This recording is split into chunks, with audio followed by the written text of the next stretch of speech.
Welcome to ISBCC Learning. Like and subscribe.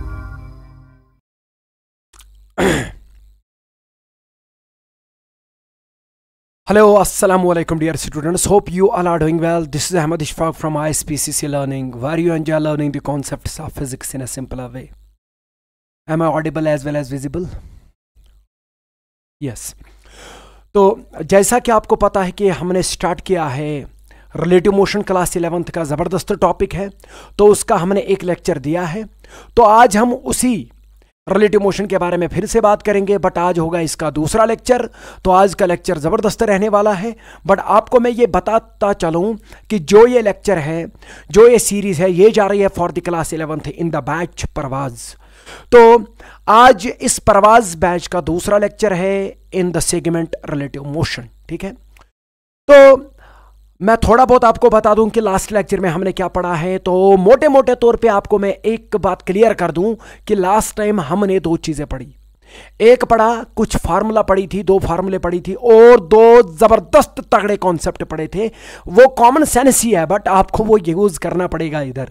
तो क्या क्या पढ़ा था हमने? तो मुझे लगता है कि दो कॉमन रूल्स पढ़े थे। तो पहला जो था फंडामेंटल रूल, वो ये था कि जो भी ऑब्जर्व करेगा, जो भी मोशन को स्टडी करेगा, उसको ऑब्जर्वर कहेंगे, और ऑब्जर्वर हमेशा रेस्ट में रहेगा, और उसके पास जितना भी वेलोसिटी वगैरह, जो भी मोशन वगैरह एक्सेलरेशन होगा, वो उठा के पटक देंगे दूसरी बॉडी को, बट डायरेक्शन रिवर्स करके, मतलब कि पलट के दूसरी बॉडी को देंगे, और इसको साफ सुथरा रख के रेस्ट में रखेंगे। ठीक है, और फिर ये मोशन को स्टडी करेगा। यही ऑब्जर्वर, हम नहीं कर रहेंगे। हम बिल्कुल भी रिलेटिव मोशन में मोशन स्टडी नहीं करते। ये दूसरा बंदा करता है जिसके बारे में बात करी जाती है। ठीक है, बट उसको रेस्ट में रखना पड़ता है। ये हमने बात करी थी। उसके बाद हमने ये कहा था कि यहां पर एक और चीज जरूरी है, वो है फ्रेम ऑफ रेफरेंस, जिसके बारे में बात करी जाए। ठीक है, जिसके मुतालिक बात करी जाए विद रेस्पेक्ट टू समथिंग। अगर आपको ये नहीं दिया गया है कि कौन सी बॉडी किसके मुताबिक जा रही है या किसके मुताबिक उसकी वेलोसिटी है, तो आपने बाय डिफ़ॉल्ट उसका जो फ्रेम ऑफ रेफरेंस वो लेना पड़ेगा, जहां उसका कॉमन फ्रेम होगा। फॉर एग्जांपल एरोप्लेन जो होता है वो रनवे पे भी चलता है, बट एयर में भी फ्लाई करता है। तो कॉमन फ्रेम क्या है एरोप्लेन का? क्या वो रनवे है कि एयर? वो विंड है या एयर है कि नहीं है? तो अगर हमें एरोप्लेन की वेलोसिटी दी गई है, ये नहीं कहा गया है कि ये विद रेस्पेक्ट टू रनवे है या विद रेस्पेक्ट टू एयर है, तो हम बाय डिफ़ॉल्ट कॉमन फ्रेम क्या है? एयर, हम विद रेस्पेक्ट टू एयर लेंगे। ये था दूसरा रूल जो मैंने बता दिया था। तो उसके बाद हमने दो फार्मूला की बात करी थी। एक थी relative velocity VAB, What is the velocity of A when seen by B, या when B is at rest, तो वो निकली थी VA minus VB। तो यही रूल यूज करके हमने वो फार्मूला भी निकाली थी। और उसके बाद हमने एक जबरदस्त पॉइंट निकाला था कि velocity of A with respect to B is equal to negative times velocity of B with respect to A। ठीक है, तो आज जो हम स्टार्ट करने वाले हैं, मैं आपको वसूख के साथ कहूंगा कि this will be the main topic and the core physics regarding what relative motion. अगर आपको रिलेटिव मोशन अच्छे से समझना है तो आपने ब्रिजिंग आनी चाहिए। आपको एक ब्रिज रूल यहां पर समझ में आना चाहिए। तो आज मैं ब्रिज रूल समझा दूंगा। मुझे नहीं लगता कि आपने इसके बारे में ज्यादा सुना होगा, तो ब्रिज रूल मैं आपको पहले समझा दूंगा। वो ब्रिज रूल क्या कहता है? तो अगर आपने इस ब्रिज रूल को अच्छे से समझ लिया और फिर अप्लाई करना आया, मैं वसूख के साथ कहता हूं, फिर वो जो रेनमैन प्रॉब्लम है ना, या फ्लैग फ्लटर प्रॉब्लम है ना, या एरोप्लेन प्रॉब्लम है, या आपको कोई भी प्रॉब्लम है, for example boat river problem है, सारी प्रॉब्लम्स अलग अलग करके नहीं पढ़ सकते हम, फिर अलग अलग सेगमेंट में नहीं पढ़ सकते। बस इसी फार्मूला को यूज करके निकाल के देंगे। जितने फ्रेम ऑफ रेफरेंस होंगे उतने, बट आपको एक चीज आना चाहिए, that is called bridge rule. तो इसलिए मैंने इस ब्रिज रूल को नाम दिया है अल्टीमेट फार्मूला। तो ये ब्रिज रूल क्या है, तो मैं यहां पर आपको समझा देता हूं। ब्रिज रूल, प्लीज ये याद रखिएगा, ये bridge rule in relative motion क्या कहलाता है। ठीक है, अगर आप ये याद रखेंगे ना, तो फिर कोई भी प्रॉब्लम आप सॉल्व करेंगे, कोई भी प्रॉब्लम। ठीक है, तो ब्रिज रूल की फार्मूला ये है, अल्टीमेट फार्मूला है ये। अगर आप कोई भी फार्मूला याद नहीं रखेंगे रिलेटिव मोशन में, ये ब्रिज रूल की फार्मूला याद रखेंगे, तो याद रखना this is the ultimate formula in relative motion. तो हर कोई न्यूमेरिकल आपसे बनता जाएगा, हर कोई न्यूमेरिकल प्रॉब्लम आपसे हो जाएगी। मैं वसूख के साथ कहता हूं। ठीक है, चलो सर, ये ब्रिज फार्मूला क्या कहता है? ये कहता है कि अगर हमने वेलोसिटी निकालनी है A की, किसकी निकालनी है? A की, और जब कौन ऑब्जर्व करेगा इसको? B बॉडी ऑब्जर्व करेगी इसको। तो ये कहता है कि ये जरूरी नहीं है कि ये अल्टीमेटली तो बी को ही ऑब्जर्व करना है, ए बॉडी को, मतलब कि ए की वेलोसिटी को ऑब्जर्व करना है, ए की मोशन ऑब्जर्व करना है, क्योंकि बी इज द ऑब्जर्वर। ये फॉर्मूला ये कहता है कि कुछ ना करिए, आप इससे स्टार्ट करिए। खत्म कहां करना है? बी पर स्टार्ट करेंगे, ए से बी पर खत्म करेंगे। याद रखना मेरी बात, मैं क्या कह रहा हूं। तो आप ये फॉर्मूला ऐसे लिख सकते हैं कि it is the velocity of A with respect to B. मत लिखो, कोई और लिखो, ठीक है, कोई और, मतलब कुछ भी नाम दे दो, सी, ठीक है। हमने स्टार्ट किया है ए से, अभी बी बकाया है, बी इज द एंड, तो इसके बाद ब्रिज कर दो, एक और पुल बना दो। अब अगर हमने पहला ब्रिज बनाया किस किस के बीच में? ए और सी के बीच में, क्योंकि ए से स्टार्ट किया, फिर इस सी को उठाओ, किसी और के साथ इसका ब्रिज बनाओ, तो with respect to D, C with respect to D, velocity of C with respect to D plus velocity of, अब क्या बचा? डी। चलो अल्टीमेटली हम पहुंच जाते बी पे, तो अल्टीमेटली आपने लिखना पड़ेगा velocity of D with respect to B. ये जो फार्मूला मैंने बनाई आपके सामने, this is the ultimate formula. Sir इसको कैसे बनाते? सिंपली प्लस करते। ये मत कहना सर वो वी ए बी होता था ना, V A minus V B, हाँ ये वही है, कुछ ना कर, ये वही है। आप देखेंगे ना बाद में कैसे है, मैं इसको प्रूव भी करके दूंगा, इस पे न्यूमेरिकल्स भी दिखाऊंगा, आपको मजा आ जाएगा। देखो बेटा, मतलब कि ये जरूरी नहीं है कि हमारे पास 2 बॉडीज है, हमारे पास 2-3 बॉडीज है। ट्रेन है, ट्रेन की कुछ वेलोसिटी है, ट्रेन के ऊपर बंदा है, बंदा ट्रेन पे चल रहा है, उसकी भी कुछ वेलोसिटी है, सामने एक और ट्रेन है, उसकी भी वेलोसिटी है, तो उस पे एक और बंदा जा रहा है, ठीक है, उसकी भी वेलोसिटी है। अब मैं आपसे पूछता हूं, बताओ जो इस ट्रेन पे बंदा बैठा था उसको क्या दिखेगा कि वो जो बंदा उस ट्रेन पे बैठा था उसकी क्या वेलोसिटी दिखेगी? क्या करेंगे आप? ऐसे क्वेश्चन के लिए आपके पास वीएबी फार्मूला नहीं चलेगी। क्यों? क्योंकि वो थोड़ी लंबी हो जाएगी, क्योंकि आपने 2-2 बॉडीज को लेना पड़ेगा। यहां 4 हो तो ब्रिज बना के देंगे, ए से जाके बराबर उस बी बॉडी तक जाएंगे। जैसे मैं बोला स्टार्ट कहां से करना है? ए से और एंड बी तक। तो एंड स्टार्ट किया ए से, ठीक है, और एंड किया बी, तो एंड किया बी। बाकी जो भी बना सी सी डी डी, ये बने हमारे छोटे छोटे ब्रिज, ठीक है। ये चीज याद रखिएगा। अगर आपको ऐसे याद नहीं रहता है तो मैं आपको ऐसे भी याद रखवा सकता हूं। What is the velocity of 1 with respect to 5? मतलब कि एक बॉडी की वेलोसिटी मुझे निकालनी है जब 5 बॉडी उसको ऑब्जर्व करेगी। आप क्या बोलेंगे? सर ये तो सिंपल है, दिस विल बी ना velocity of 1 with respect to 2, 2 तो था ही नहीं, वो कोई और बॉडी है। फिर लिखो velocity of 2 with respect to 3, वो और कोई बॉडी है। फिर लिखो velocity of 3 with respect to 4, वो और कोई बॉडी है। फिर लिखो वेलोसिटी ऑफ 4, बट अल्टीमेटली आपने कहां पहुंचना है? 5 तक, velocity of with respect to 5। समझ में आया? This is again the same formula, bridge formula या ब्रिज रूल। अगर आपको यह समझ में आया कि यह कैसे बनता है, तो बनता है, अभी मैंने नहीं अप्लाई किया इसको, ठीक है, तो फिर ये बहुत ही सिंपल है, ठीक है। तो याद रखिएगा, समझ में आया? स्टार्ट करना है 1 से, 5 पे एंड करना है। स्टार्ट करना है 1 से, 5 पे एंड करना है। बीच में जो जो ब्रिज बनेगा 2 और 2 के बीच में, 3 और 3 के बीच में, 4 और 4 के बीच में। समझ में आया? ये चीज याद रखिएगा। समझ में आया? तो मुझे लगता है कि ये फार्मूला आपको बनाना आ जाएगा। तो this is called the ultimate rule, ultimate formula in relative motion.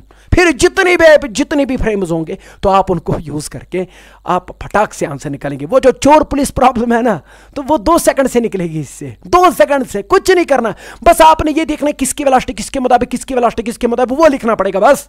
तो फिर उठा के पटक देना है इधर, तो आपको मजा आ जाएगा। देखना कैसे क्वेश्चन हो जाएंगे, वरना बच्चा परेशान हो जाएगा। वो बोलेगा कि मेरा कॉमन सेंस तो ये बोलता है, बट फार्मूला कुछ अलग बोलती है। फार्मूला जो बोलेगी, चाहे ये आपके कॉमन सेंस के अगेंस्ट भी क्यों ना जाए, बट ये आपको रिजल्ट जो देगी ना, दैट विल बी 100% साउंड। समझ में आया? तो देख लो। अब ये चीज भी समझ में आया? अब देखो, आपको लग रहा है शायद ये कोई सर ने कोई नई फार्मूला बना के दे दी। ये कोई नई फार्मूला नहीं है बेटा।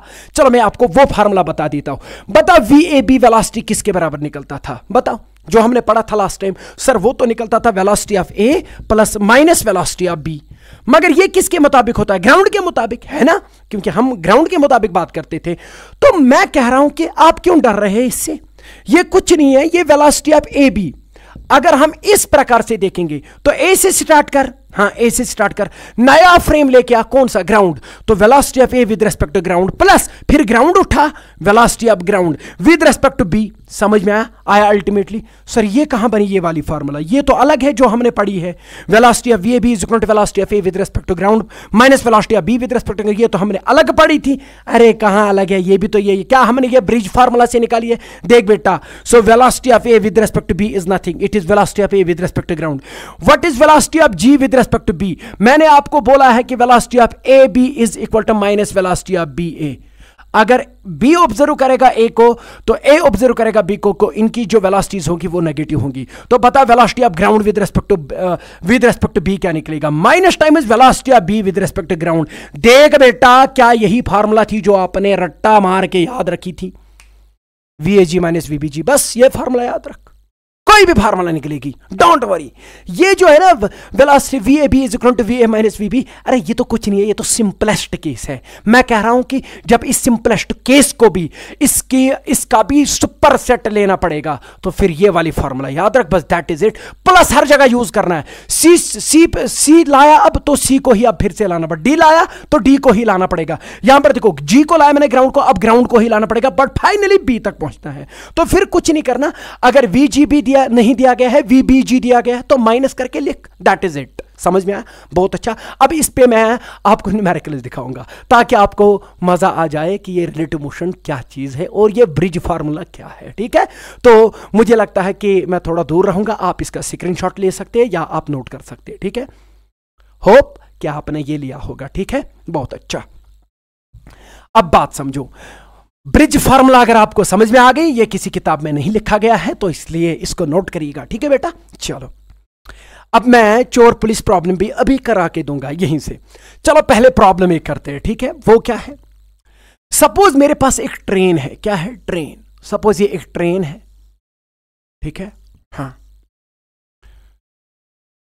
सपोज ये ट्रेन ए नाम रखेंगे इसका, और ये ट्रेन बी है। चलो यहां से एक और इसके पैरेलल में एक और ट्रेन आ गई। ठीक है, ये एक और ट्रेन आ गई और वो ट्रेन इधर जा रही है। ठीक है, ठीक है, ये वाली ट्रेन इधर जा रही है और ये वाली ट्रेन इधर जा रही है। और ये ट्रेन जब ए जा रही थी इधर, इसकी वेलोसिटी है, सपोज मैं बोलता हूं इसकी वेलोसिटी है 80 kilometre per hour, 80 kilometre per hour. ठीक है, और ये जो ये वाली है इसकी वेलोसिटी है 60 kilometre per hour. Is it visible? 60 kilometre, yes. So 60 kilometre per hour इसकी इधर की ओर है, जा रही है दोनों। मुझे एक बात बता, पहला गोल्डन रूल क्या बोला था मैंने कि क्या हमें ये दिया गया कि ये किसके मुताबिक वेलोसिटी है? ना, तो फिर आपको पता बाय डिफॉल्ट ये किसके मुताबिक होगा? ग्राउंड के मुताबिक, क्योंकि ग्राउंड पे ट्रेन चलती है, हवा में थोड़ी ना चलती है। तो अगर ये नहीं कहा गया कि ये स्पीड किसके मुताबिक, आपने लेना पड़ेगा विद रेस्पेक्ट टू। सर जरूरी है? अरे जरूरी है, रिलेटिव मोशन में विद रेस्पेक्ट टू बोलना जरूरी है, क्योंकि अगर आप विद रेस्पेक्ट नहीं बोलेंगे तो फिर रिलेटिव कहां बनाइए?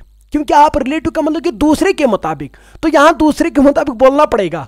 तो ये 80 किलोमीटर पर आवर जो है ये कुछ नहीं है, खुद लिखो, खुद लिखो, खुद लिखो। It is nothing, it is velocity of train A with respect to ground. या खुद लिखो विद रेस्पेक्ट टू ग्राउंड। समझ में आया? बहुत अच्छा। ये वेलोसिटी जो 60 किलोमीटर पर आवर है, ये वेलोसिटी है किस ट्रेन की? बी ट्रेन की, मगर किसके मुताबिक? ग्राउंड के मुताबिक। समझ में आया? बहुत अच्छा। अब मैं क्या करता हूं, इस ट्रेन पे, ए ट्रेन के ऊपर एक बंदा था। ठीक है, ये बंदा इधर रखते हैं। ठीक है, हाँ, ये बंदा इधर है, इस बंदे का नाम सी है। Is it visible? यस। सो ये बंदा इस ट्रेन के ऊपर है, ट्रेन तो आगे जा रही है बट ये बंदा जो है ये पीछे जा रहा है ट्रेन पे।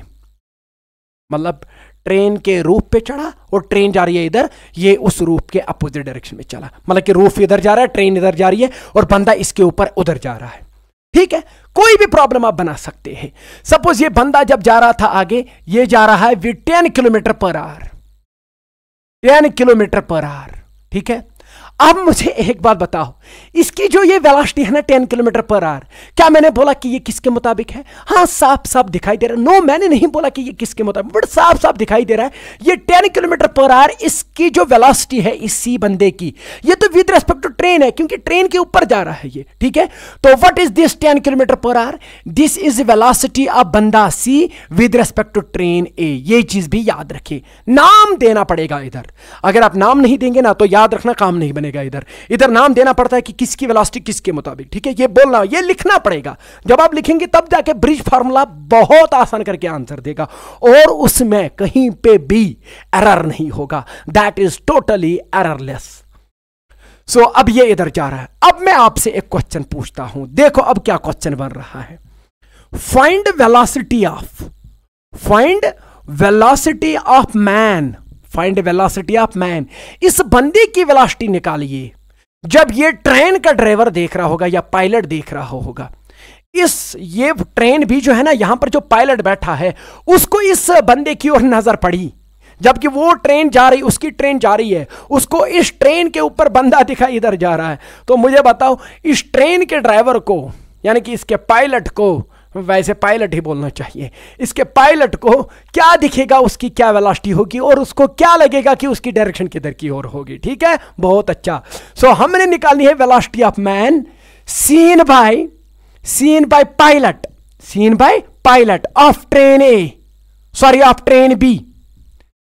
बी ट्रेन का जो पायलट है, बी ट्रेन का जो पायलट है, जब वो ए बंदे को, सी बंदे को देखेगा, मैन को देखेगा, तो बताओ उसको क्या दिखेगा कि वो किधर की ओर जा रहा है। जबकि हमें साफ साफ दिखाई दे रहा है वो इधर की ओर जा रहा है, बट उसकी ट्रेन इधर जा रही है और इसकी ट्रेन इधर जा रही है। समझ में आया कुछ? तो आप क्या करेंगे, सिंपली कुछ ना करेंगे, आप ये देखो हमें निकालना क्या है, क्या निकालना है हमें। तो यहां पर अगर आप देखेंगे हमने निकालना है वेलोसिटी किसके, बंदे की, मैन की। मैन कौन है? सी। तो हमने सी की वेलोसिटी निकालनी है किसके मुताबिक? पायलट के मुताबिक। कौन सा पायलट? जो ट्रेन बी में है, मतलब ट्रेन बी के मुताबिक, क्योंकि जिस स्पीड के साथ ट्रेन जा रही है उसी स्पीड के साथ तो पायलट भी जा रहा है कि नहीं है? अरे सीधी सी बात है, जिस स्पीड के साथ ये ट्रेन जा रही है, जो भी इसमें यात्री होंगे या जो भी इसका पायलट होगा उसकी भी वही स्पीड होगी ग्राउंड के मुताबिक। तो इसका मतलब है कि हम पायलट बोले या गाड़ी या ट्रेन भी बोले, this is one and the same thing. So pilot of train भी मतलब हमने वेलोसिटी ऑफ सी बंदा निकालना है with respect to B. B is the train और B is the pilot of the train B. समझ में आया? बहुत अच्छा। तो बताओ, ब्रिज फार्मूला यूज करो, किसी की तरफ ध्यान मत दे दो, बस देखना कितना आसानी से क्वेश्चन हो जाएगा। स्टार्ट कहां से करेंगे? सी से स्टार्ट करेंगे, सी से खत्म करेंगे बी पर, ठीक है। तो सी उठाओ और बना ब्रिज। अब बी के साथ ब्रिज मत बनाओ, सी के बजाय देखो वहां पर है कोई, हां ए है ना, तो ए उठाओ, कोई बात नहीं है। तो velocity of C with respect to A plus velocity of A, अब ए उठाओ किसके मुताबिक? अब देखो यहां तो ए बी सी ही थे, तो दो ही ब्रिज बनेंगे, ए बी और बी सी के बीच में, ठीक है। तो वैसे यहां सी ए, तो वेलोसिटी ऑफ सी से उठाया, एक पर खत्म किया, ए कोई बंदा था, यहां कोई और ब्रिज था, तो ए को उठाया। अब फाइनली खत्म कहां पे करना है? बी पे, ठीक है। बहुत अच्छा, तो यही हमने निकालना है। तो velocity of C with respect to A दिया गया है, हाँ वो दिया गया है, कोई बात नहीं, इसको पहले ऐसे ही रखेंगे। मैं स्टेप बाय स्टेप आपको न्यूमेरिकल दिखा रहा हूं, फिर आप 2 सेकंड में करेंगे इसको। Plus velocity of A with respect to B, velocity of A with respect to B, sir ये भी नहीं दिया गया है, तो इसलिए हम वेलोसिटी ऑफ ए लिखेंगे विद रिस्पेक्ट टू जी। हम एक और चीज लेके आएंगे, ग्राउंड लेके आएंगे, क्योंकि ग्राउंड दिया गया है। तो plus velocity of ground with respect to B, क्योंकि हम फाइनली बी पे भी वापस पहुंचे। अरे ए बी का मतलब हो गया ना velocity of A with respect to ground plus velocity of ground with respect to B. A से स्टार्ट किया, बी पे खत्म किया, बीच में ब्रिज लाया ग्राउंड का, बीच में ब्रिज लाया ए का। समझ में आया? अब उठा के पटक दे दीजिए value, you will get the answer in a beautiful manner, ठीक है। चलो बेटा बता, देख आंसर क्या निकलेगा। So velocity of C with respect to A, देख कितना है? 10 है कि नहीं है? तो बट इधर की ओर, क्योंकि आपको पता है यहां पर वेलोसिटी की बात हो रही है, velocity is a vector quantity, और जब वेक्टर क्वांटिटी की बात होगी ना तो साइन कन्वेंशन का खास ख्याल रखना है। दाएं की ओर पॉजिटिव और बाएं की ओर नेगेटिव, ऊपर की ओर पॉजिटिव, नीचे की ओर नेगेटिव, आप की ओर पॉजिटिव, अंदर की ओर नेगेटिव। समझ में आया? बहुत अच्छा। तो सी ए, तो ये इधर दिया गया है, तो ये 10 नहीं है, ये -10 है। चल बेटा, plus velocity of A with respect to G, velocity of A with respect to G 80 है, बट उधर की ओर, तो पॉजिटिव लिखेंगे +80, ठीक है। Plus velocity of G with respect to B, sir हमें velocity of B with respect to G दिया गया है इधर की ओर, हमें velocity of G with respect to B निकालना है। अरे कोई बात नहीं है, आप मुझे एक बार बताओ, velocity of G with respect to B के बदले मैं लिख सकता हूं ना, इधर मैं लिखूंगा minus times velocity of B with respect to G, क्योंकि उल्टा करके है ना। तो आप मुझे बताओ velocity of B with respect to G कितना दिया गया है 60, मगर इधर की ओर -60, तो -60, तो माइनस माइनस हो गया प्लस, तो ये बनेगा +60। समझ में आया? फिर से कह रहा हूं मैं, देख बेटा मैंने क्या किया, मैं फिर से दिखा रहा हूं। मुझे निकालना है velocity of G with respect to B, velocity of G with respect to B, मगर मुझे दिया गया है velocity of B with respect to G. तो velocity of B with respect to G कितना दिया गया? -60। Velocity of B with respect to G कितना दिया गया? 60, बट इधर की ओर, तो वो हो गया -60। तो मुझे बता velocity of G with respect to B क्या होगा? इसका उल्टा, वो हो गया +60, वही +60 इधर लिखा। समझ आया? बहुत अच्छा। अब मुझे एक बात बता, what is the velocity of the बंदा with respect to the pilot of the train B? क्या निकलेगा? सर 80 + 60 हो गया 140, 140 में से 10 माइनस होगा तो 130, तो 130 किलोमीटर पर आवर। बात समझो, मेरी बात समझो। बंदा किधर जा रहा है? बंदा इधर जा रहा है, ये ट्रेन इधर जा रही है, ये ट्रेन उधर जा रही है। इस पायलट को दिखेगा ये बंदा इधर नहीं बल्कि टुवर्ड्स पॉजिटिव एक्सिस जा रहा है, और इसकी स्पीड उसको कितनी दिखेगी? 130 किलोमीटर पर आवर, जो कि दोनों ट्रेनों के पास भी नहीं है इंडिविजुअली वो स्पीड। इतनी स्पीड के साथ उसको ये बंदा दिखेगा। समझ में आया? तो ये है इस चीज का जबरदस्त यूज, इस ब्रिजिंग फार्मूला का जबरदस्त यूज। कुछ नहीं करना, ब्रिज बनाते जाओ, ब्रिज बनाते जाओ। जब आप ब्रिज बनाएंगे तो आपको मजा आ जाएगा। Is it live again? मुझे लग रहा है कि कहीं पे कट तो नहीं गया। हाँ ठीक है। अब मुझे एक बात बताइए, ये समझ में आ गया? तो देखो सिंपली आंसर आपके सामने आ गया। कुछ नहीं करना, ब्रिज फार्मूला बनाओ, you will get each and every solution related to the problem is associated with what? Relative motion. ठीक है, चलो कोई बात नहीं। अब मैं आपको एक और प्रॉब्लम देता हूं, वो करिएगा। ठीक है, चलो वो भी सीख लेंगे। चोर पुलिस प्रॉब्लम सीखेंगे, जिसको हम बचपन में खेलते थे। ठीक है, तो चलो आप इसका स्क्रीनशॉट ले सकते हैं। ठीक है, चलो वीडियो को पॉज करके इसका स्क्रीनशॉट ले लो। तब तक मैं यहां पर बोर्ड मिटा के आपको एक और प्रॉब्लम देता हूं।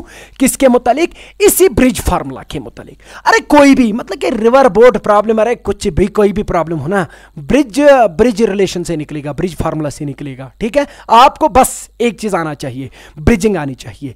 मैं आपसे निवेदन करता हूं कि आप एक काम करिए, आप जब क्लास खत्म होने के बाद आप थोड़ी बहुत खुद ब्रिज फार्मूला बनाइए। मतलब कि velocity of A with respect to N, velocity of A with respect to T, तो देखिए टी तक जाइए। ठीक है, वो हो गया। अगर मुझे बोला जाए कि what is the velocity of A with respect to D, तो आप बोले velocity of A with respect to B plus velocity of B with respect to C plus velocity of C with respect to D. D पर खत्म किया हमने। तो ऐसे करके आपको मजा आ जाएगा। थोड़ा फील आना चाहिए ना जब आप करेंगे ना ये क्वेश्चन। आपको ये कॉमन सेंस यूज नहीं करना है, इधर कोई भी सेंस यूज नहीं करना, बट फार्मूला बनाओ बस, दैट इज इट। फार्मूला बनाना आना चाहिए, और उसके बाद देखो मजा कितना आएगा। चलो यहां पर एक और प्रॉब्लम लेते हैं। चलो हमारे पास ये एक जीप है, पुलिस की जीप है। ठीक है, चलो ये पुलिस की जीप है, तो इसलिए इसको लिखेंगे पुलिस। ठीक है, और यहां पर चोरों की एक गाड़ी है। ठीक है, बट इसमें एक ही चोर है, तो थीफ लिखेंगे इधर।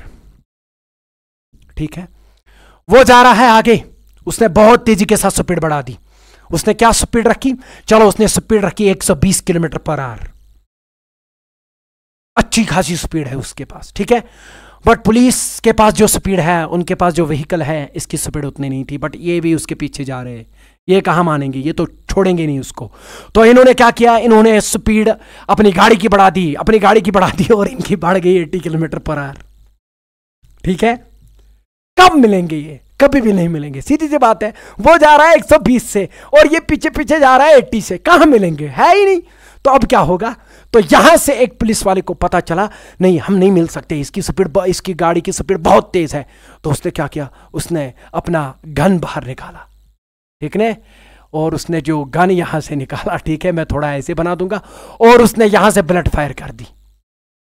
अब उसके पास कोई चारा ही नहीं था, तो अब उसने बुलेट फायर कर दी इस गाड़ी पे डायरेक्ट। उसने बोला कि अब मैं देखता हूं, अब मैं दिखाता हूं कि मैं इसको कैसे रोकता हूं।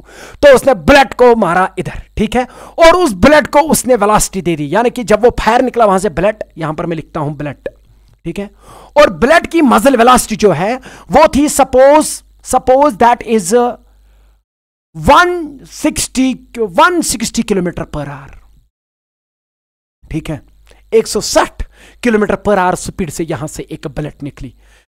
मैं अब आपसे एक सिंपल सा क्वेश्चन पूछता हूं, अदरवाइज अगर आप इसको दूसरे तरीके से करेंगे ना, it will create a problem. आप थोड़ा फंस जाएंगे कि क्या सोचेंगे, क्या करना है। अरे कुछ मत सोचो, कुछ भी ना सोचो, बस एक काम करो, ब्रिज रिलेशन यूज करो, you will get the answer.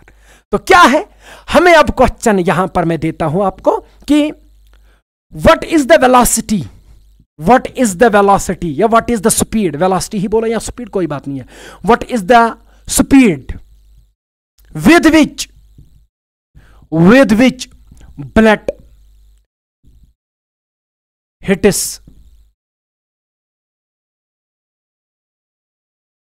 thief's car। जो चोर की गाड़ी है, बताओ उसको जब वो बुलेट पड़ेगी तो बताओ वो बुलेट जो है उसकी क्या स्पीड होगी जब वो उस पे पड़ेगी, ठीक है, मतलब कि किस स्पीड के साथ ये बुलेट जो है इस थीफ की गाड़ी को, इस चोर की गाड़ी को हिट करेगी, वो स्पीड आपने निकालनी है। तो कैसे निकालेंगे आप? तो सबसे पहले इनका नाम दे दीजिए, मैंने बोला नाम दे दीजिए, बस काम हो जाएगा।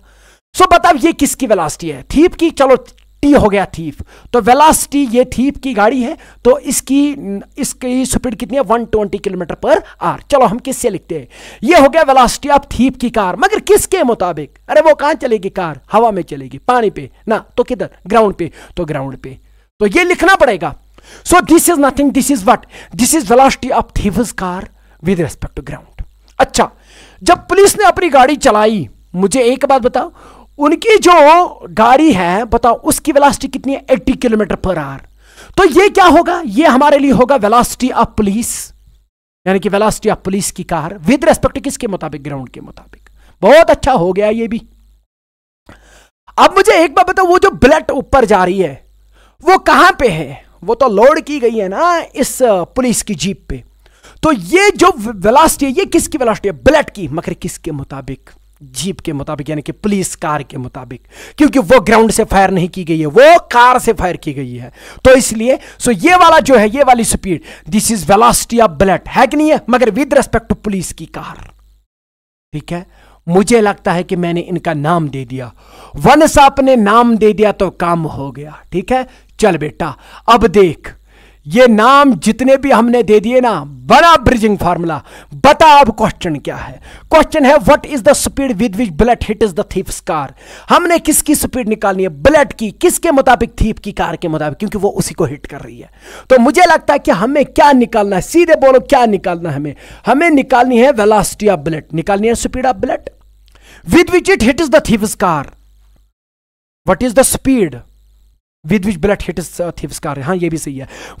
हमने निकालनी है बुलेट की स्पीड, मगर जब वो किसको हिट करेगी, कार को, मतलब कि किसकी कार को, थीफ की कार को। तो हमने निकालना है velocity of B with respect to T. बोल बेटा, वो आता है ना आपको ब्रिज फार्मूला, तो ब्रिजिंग कर ले।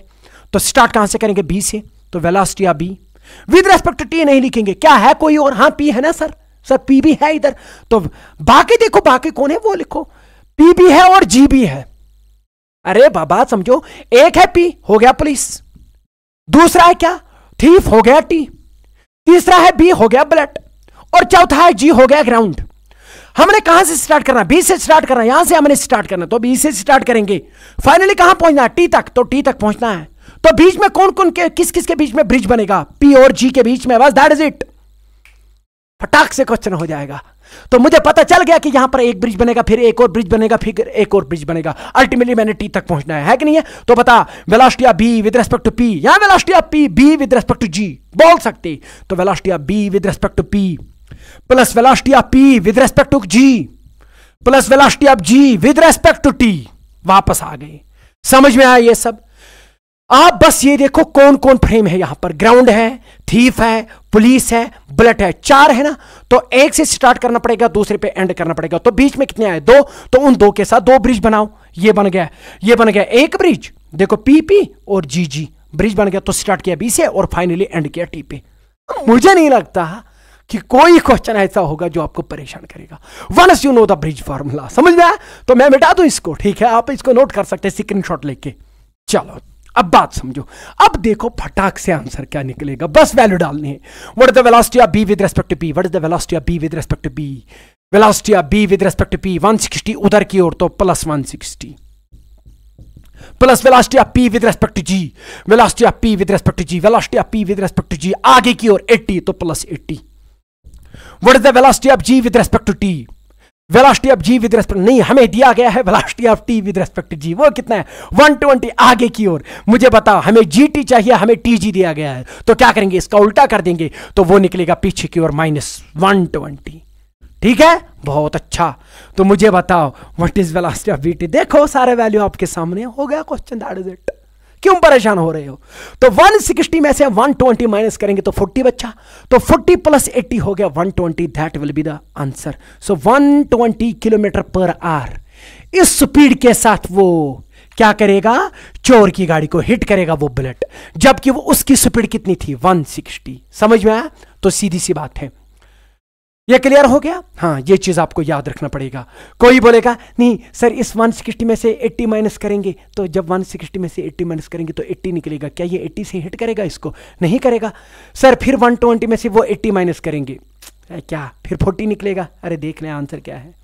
तो इसलिए मत फंस जा कॉमन सेंस में, बस मेरी इस फार्मूला पे विश्वास रख, आप देखना हर कोई प्रॉब्लम हो जाएगी सॉल्व। ठीक है, तो आई थिंक कि आपको ये चोर पुलिस प्रॉब्लम जो है ये अच्छे से समझ में आई। ठीक है, तो चलते हैं आगे। अब देखते हैं अगला जो मेन टॉपिक है हमारा, वो फिर से इसी को यूज कर सकते हैं, कोई मसला नहीं, कोई भी प्रॉब्लम सॉल्व कर सकते हैं। मतलब कि मैं आपको वसूख के साथ कहता हूं कि now there is no any problem, now there is no any problem regarding what rain man problem, सारी की सारी हो जाएंगी। बट वंस आपने नाम दिया और नाम में देखा क्या क्या है, फिर उनके बीच में ब्रिजिंग कर दी और फॉर्मूला टपक दी, तो बस दैट इज इट, आपके सामने आंसर विद इन सेकंड्स आ जाएगा। बस देखो कहीं पे एरर नहीं आएगा, नेवर एवर। समझ में आया? तो आई थिंक आपको ये बहुत अच्छे से क्लियर हो रहा है। तो आप वीडियो को पॉज करके इसको स्क्रीनशॉट ले लीजिए इसका। ठीक है, तो चलते हैं आगे। तो अब हमने यही रिलेटिव मोशन पढ़नी है इन 2D। कोई बात नहीं है, 2D मोशन आ रहा है, 3D दे दो, कोई मसला नहीं है। हमें पता ऑब्जर्वर को रेस्ट में रखना होता है, जितनी उसके पास वेलोसिटी होगी वो उठा के पटक देंगे उसको रिवर्ट करके। ठीक है, तो बाकी कुछ नहीं करना, बाकी फार्मूला बनाओ, बस दैट इज इट, हो गया। ठीक है, चलो बहुत अच्छा, मैं मिटा देता हूं इसको। अब हम 2D में देखेंगे। 2D में क्या होगा कि हमारे पास दो बॉडीज होंगी, दोनों अलग अलग दिशा में जाएंगे, अलग अलग दिशा में, एक जाएगा उधर एक जाएगा इधर, क्योंकि ताकि वो एक प्लेन को पकड़ ले, क्योंकि प्लेन तभी पकड़ेंगे वो जब एक ही लाइन में नहीं जाएंगे, अलग अलग दिशा में जाएंगे। एक इस दिशा में गया और दूसरा इस दिशा में गया तो प्लेन बन जाएगा। सर अगर वो अब इधर गया क्या प्लेन बनेगा? हाँ, फिर भी प्लेन बनेगा, क्योंकि आपको मैंने पढ़ाया है 2 vectors are always coplanar, 2 vectors हमेशा कोप्लेनर होते हैं। समझ में आया? तो ये और ये वाला प्लेन बनेगा, नो डाउट वो हॉरिजॉन्टल या वर्टिकल नहीं बनेगा, वो ओब्लिक प्लेन बनेगा। तो कोई भी 2 वेलोसिटीज दी गई है अलग अलग दिशा में, तो हम रिलेटिव वेलोसिटी निकाल के देंगे। ठीक है, चलो। और इस रिलेटिव वेलोसिटी में या रिलेटिव मोशन यहां स्टडी करने में आप डोका निकालेंगे, डिस्टेंस ऑफ क्लोजेस्ट अप्रोच। वो एक दूसरे के बहुत करीब कब आ सकती है और वो डिस्टेंस निकालिए। अगर वो आ सकती है बहुत करीब तो किस टाइम पे आ सकती है, कहां पे आ सकती है, वो डिस्टेंस निकालिए आपने। इतना ही नहीं, अगर वो करीब नहीं आ रहे, एक दूसरे को मिल रहे हैं या ओवरटेक कर रहे हैं, ठीक है, या मिल रहे हैं, तो हमें बताओ वो कब मिलेंगी और कहां मिलेंगी। ठीक है, तो ये चीजें आज हम सीखेंगे इस रिलेटिव मोशन इन 2D। तो आई थिंक 7:30 हो गया। ठीक है, चलो आगे चलते हैं। अब बात समझो, अब relative motion in 2D, relative motion in 2D, in 2D ये देखेंगे, आप देखना कितना मजा आ जाएगा आपको। सपोज मैं एक प्रॉब्लम देता हूं आपको पहले। सपोज ये मेरे पास ए बॉडी है, ये मेरे पास बी बॉडी है। ठीक है, प्लेन में जा रहे हैं, 2D में जा रहे हैं, तो इसका मतलब कि इसकी वेलोसिटी किसी और डायरेक्शन में होगी और इसकी वेलोसिटी किसी और डायरेक्शन में होगी, तब जाके प्लेन बनेगा, है कि नहीं है? तब जाके प्लेन में आ जाएंगे। हाँ, एक ही डायरेक्शन में होंगे तो वो भी एक प्लेन में है, बट 1D मोशन है वो। वन डी मोशन प्लेन में भी होती है बाबा, ये याद रखिएगा, वन डी मोशन स्पेस में भी होती है, ठीक है। बट फिर मोशन देखना क्या वो 1D है कि 2D है, वो अलग चीज है, ठीक है। तो 2D में मोशन होना ये 2D नहीं कहलाता, ये 2D मोशन नहीं है, ये 1D भी हो सकता है। तो मुझे लगता है कि अगर आपने मेरा ऑफलाइन क्लास दिया होगा तो वहां पर आपको ये समझ में आया होगा कि क्या 2D मोशन हमेशा 2D में हमेशा 2D मोशन होती है, नहीं, वहां 1D मोशन भी होती है। ये जरूरी नहीं है कि 2D मोशन में 2D मोशन ही होगी, 2D में 2D मोशन होगी, नहीं, ये जरूरी नहीं है, वहां 1D भी मोशन भी हो सकती है। चलो अब हम यहां पर अलग अलग डायरेक्शन देंगे। सपोज ये बॉडी जा रही है इधर, इधर जा रही है, ठीक है, और ये जा रही है इधर। अब मुझे बताओ, क्या इन्होंने ये बोर्ड का प्लेन पकड़ लिया? क्या इस बोर्ड में ये दो मोशंस हैं, अलग अलग मोशंस है? क्या बोर्ड पकड़ा जा रहा है? तो इसका मतलब है कि ये दोनों की जो मोशन है that is motion in 2D। अब हमने देखना है कि इनकी क्या वेलोसिटी है, हम नहीं निकालेंगे, ये एक और बात है, हम नहीं निकालेंगे। जब भी रिलेटिव मोशन की बात होती है ना, इसको बोलो आपको क्या लगता है इसके बारे में, या इसको बोलो क्या लगता है आपको इसके बारे में, इसकी क्या मोशन है, वही हो गया रिलेटिव मोशन। हम कौन होते हैं रिलेटिव मोशन बोलने वाले कि ये कब मिलेंगे, इनकी क्या वेलोसिटी है, ये इनकी मिनिमम डिस्टेंस क्या? नहीं, एक को बोलो कि तुझे क्या लगता है क्या है इसकी मोशन, तो वो रेस्ट में आएगा, वो ऑब्जर्वर बनेगा, तो बन गए रिलेटिव मोशन। क्यों परेशान कर रहे हैं अपने आप को, क्यों अपने आप को खुद को प्रॉब्लम में घुसा रहे हो? हम नहीं आएंगे, हम इन्वॉल्व नहीं होंगे, बिल्कुल भी इन्वॉल्व नहीं होंगे। दो बंदों के बीच में रिलेशन हो रही है, एक बंदे को बोलेंगे चुपचाप करके वो रिलेशन निकाल, वो मोशन, ये इसकी मोशन बता क्या है, वही हो गया relative motion, that is it. समझ में आया? चलो, ये बॉडी जा रही है इधर, सपोज इसकी जो वेलोसिटी है that is suppose 100 metre per second, और इसकी भी है 100 मीटर पर सेकंड, ठीक है। मैं सिंपल बना दूंगा पहले, ठीक है, क्योंकि मैंने इधर लिखा है कि ये मीट भी कर सकती है, तो पहले मैं मीट ही इनको करा दूं, और एक और सिचुएशन में क्रिएट कर दूं जब ये मीट नहीं करेंगे, तो उस टाइम क्या निकालेंगे? Distance of closest approach, minimum distance निकालेंगे, ठीक है। चल बेटा, अगर ये 100 मीटर पर सेकंड से इधर जा रहा है, ये भी 100 मीटर पर सेकंड से इधर जा रहा है। सपोज ये जिस लाइन पे थे पहले, इनके बीच में जो सेपरेशन थी वो थी 200 मीटर्स। कितनी थी? 200 मीटर्स। इस न्यूमेरिकल प्रॉब्लम से आपको बहुत ज्यादा प्रॉब्लम सॉल्व हो जाएंगे, ठीक है, तो ये चीज याद रखिएगा। सपोज ये बना रहा है एंगल 37 डिग्री और ये भी बना रहा है 37 डिग्री। सर आपने ऐसे वैल्यू क्यों रखे? मैंने डेलिबरेटली ऐसे वैल्यू रखे, उसके पीछे रीजन है। रीजन ये है कि क्योंकि मुझे इनको मिलाना भी है। ये जब मिलेंगी ना तो तब डिस्टेंस ऑफ क्लोजेस्ट अप्रोच 0 निकलेगा, और जब ये मिलेंगी मुझे ये बता देना है कि किस टाइम पे ये मिलेंगी और कहां पे ये मिलेंगी, ठीक है, वो चीज निकालना है। अगर आप देखेंगे स्क्रीन पे इस साइड तो यहां लिखा है time of meeting, time of place of meeting, और जब मीटिंग होगा तो उस time distance of closest approach नहीं निकालते, क्योंकि जब वो मीट करेंगे तो डिस्टेंस ऑफ क्लोजेस्ट अप्रोच तो 0 होगा, ठीक है। तो उसके बाद हम आ जाएंगे डिस्टेंस ऑफ क्लोजेस्ट अप्रोच पे, इसलिए मैंने कुछ ऐसे वैल्यू दे दिए। बट 2D है, 2D में मोशन है, तो आपने ये चीज निकालना है। हमने 1D में भी ये किया, वो मीट भी कर रहे थे, हाँ, हमने वहां पर डिस्टेंस ऑफ क्लोजेस्ट अप्रोच भी निकाला, तो इसी तरह 2D में भी निकालेंगे, ठीक है। मुझे एक बार बता, क्या करेंगे? क्या हम देखेंगे मोशन को कि एक बंदे को बोलेंगे कि दूसरे की मोशन बता? हाँ, ये स्ट्रैटेजी होनी चाहिए। एक बच्चे को यही स्ट्रैटेजी होनी चाहिए कि मैं क्यों मोशन को स्टडी करूं, या बी को बोलूं कि ए की मोशन स्टडी करो, या ए को बोलूं बी की मोशन स्टडी करो, क्योंकि मेरे मुताबिक अलग होगा और इनके मुताबिक अलग होगा, ठीक है। तो इनके मुताबिक, एक दूसरे के मुताबिक जो होगा वही हमने देखना है। हम ए को बोलेंगे कि ए तू बता क्या लगता है आपको बी की मोशन कैसी है, वही हो गया relative motion of B with respect to A. या हम बी को बोलेंगे अरे बाबा बी हमें बता ए की मोशन कैसी है, तो वो बोलेगा कि मुझे पहले रेस्ट में लेके आओ, है कि नहीं है? तो सब पता है आपको। तो इसलिए जब भी ऐसा क्वेश्चन आ जाए 2D में तो पहले इस वेलोसिटी को रिजॉल्व करिएगा। क्यों? क्योंकि उससे क्वेश्चन बहुत सिंपल हो जाता है रिजॉल्व करने से। अगर नहीं करोगे ना फिर आपको पता है कि triangle law, parallelogram law of vector addition वो यूज करना पड़ेगा। इसलिए मेरा ये सजेशन है आपसे कि इसको पहले रिजॉल्व करिएगा, उसके बाद रिलेटिव मोशन को स्टडी करिए। चलो पहले इसको रिजॉल्व करते हैं। इस 100 metre per second at an angle of 30 degree को रिजॉल्व करेंगे 2 मोशंस में। क्या ये एक होगा इधर, एक कंपोनेंट इसका, और एक होगा ऊपर। मैंने अभी कुछ ना किया, मैं इसको रिजॉल्व करता हूं। अगर हम देखेंगे theta component is called cos component, जिसके साथ ये एंगल बनाएगा उसके साथ कौन सा कंपोनेंट जाता है? कॉस कंपोनेंट, ठीक है। तो अगर ये 100 है तो ये होगा 100 cos ऑफ 37। तो 100 लिखा तो cos ऑफ 37 सबको पता है कितना होता है, तो cos ऑफ 37 होता है 4/5, ठीक है, मैं आराम से लिखता हूं ताकि आपको समझ में आ जाए। और यहां से जो स्पीड होगी that will be 100 sine of 37, और साइन ऑफ 37 होता है 3/5, छोटे के साथ छोटा और cos में छोटे के साथ बड़ा। चलो यहां पर भी देखते हैं, यहां पर इसका एक कंपोनेंट इधर जाएगा, ठीक है, तो ये है थीटा कंपोनेंट, तो थीटा कंपोनेंट इसका cos कंपोनेंट, तो ये बनेगा 100 cos ऑफ 37, और cos ऑफ 37 होता है 4/5, ठीक है। और इसका एक और कंपोनेंट निकलेगा vertical component, that will be 100 sine of 37 and that will be sine of 37 3/5, ठीक है। अब मुझे बताओ इनका वैल्यूज, तो अब इनको गोली मार देनी है, इसको भी, ये भी गया और ये भी गया। आप वीडियो को बाद में बैक ले लीजिएगा तो आपको पता चलेगा कि यहां पे क्या था।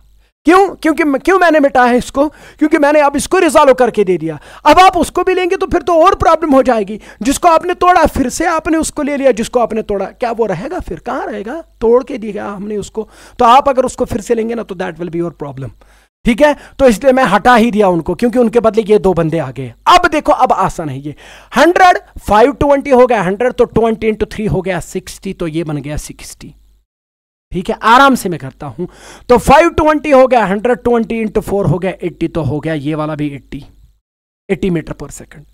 520 हो गया 100, 20 into 4 हो गया 80, तो हो गया, ये भी क्वेश्चन हो गया सालों, ठीक है।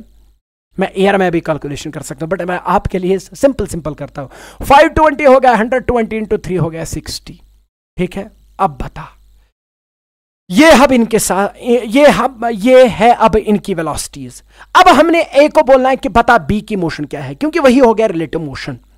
तो अब हम बोलेंगे ए को, अरे ए बता बी की क्या वेलोसिटी है।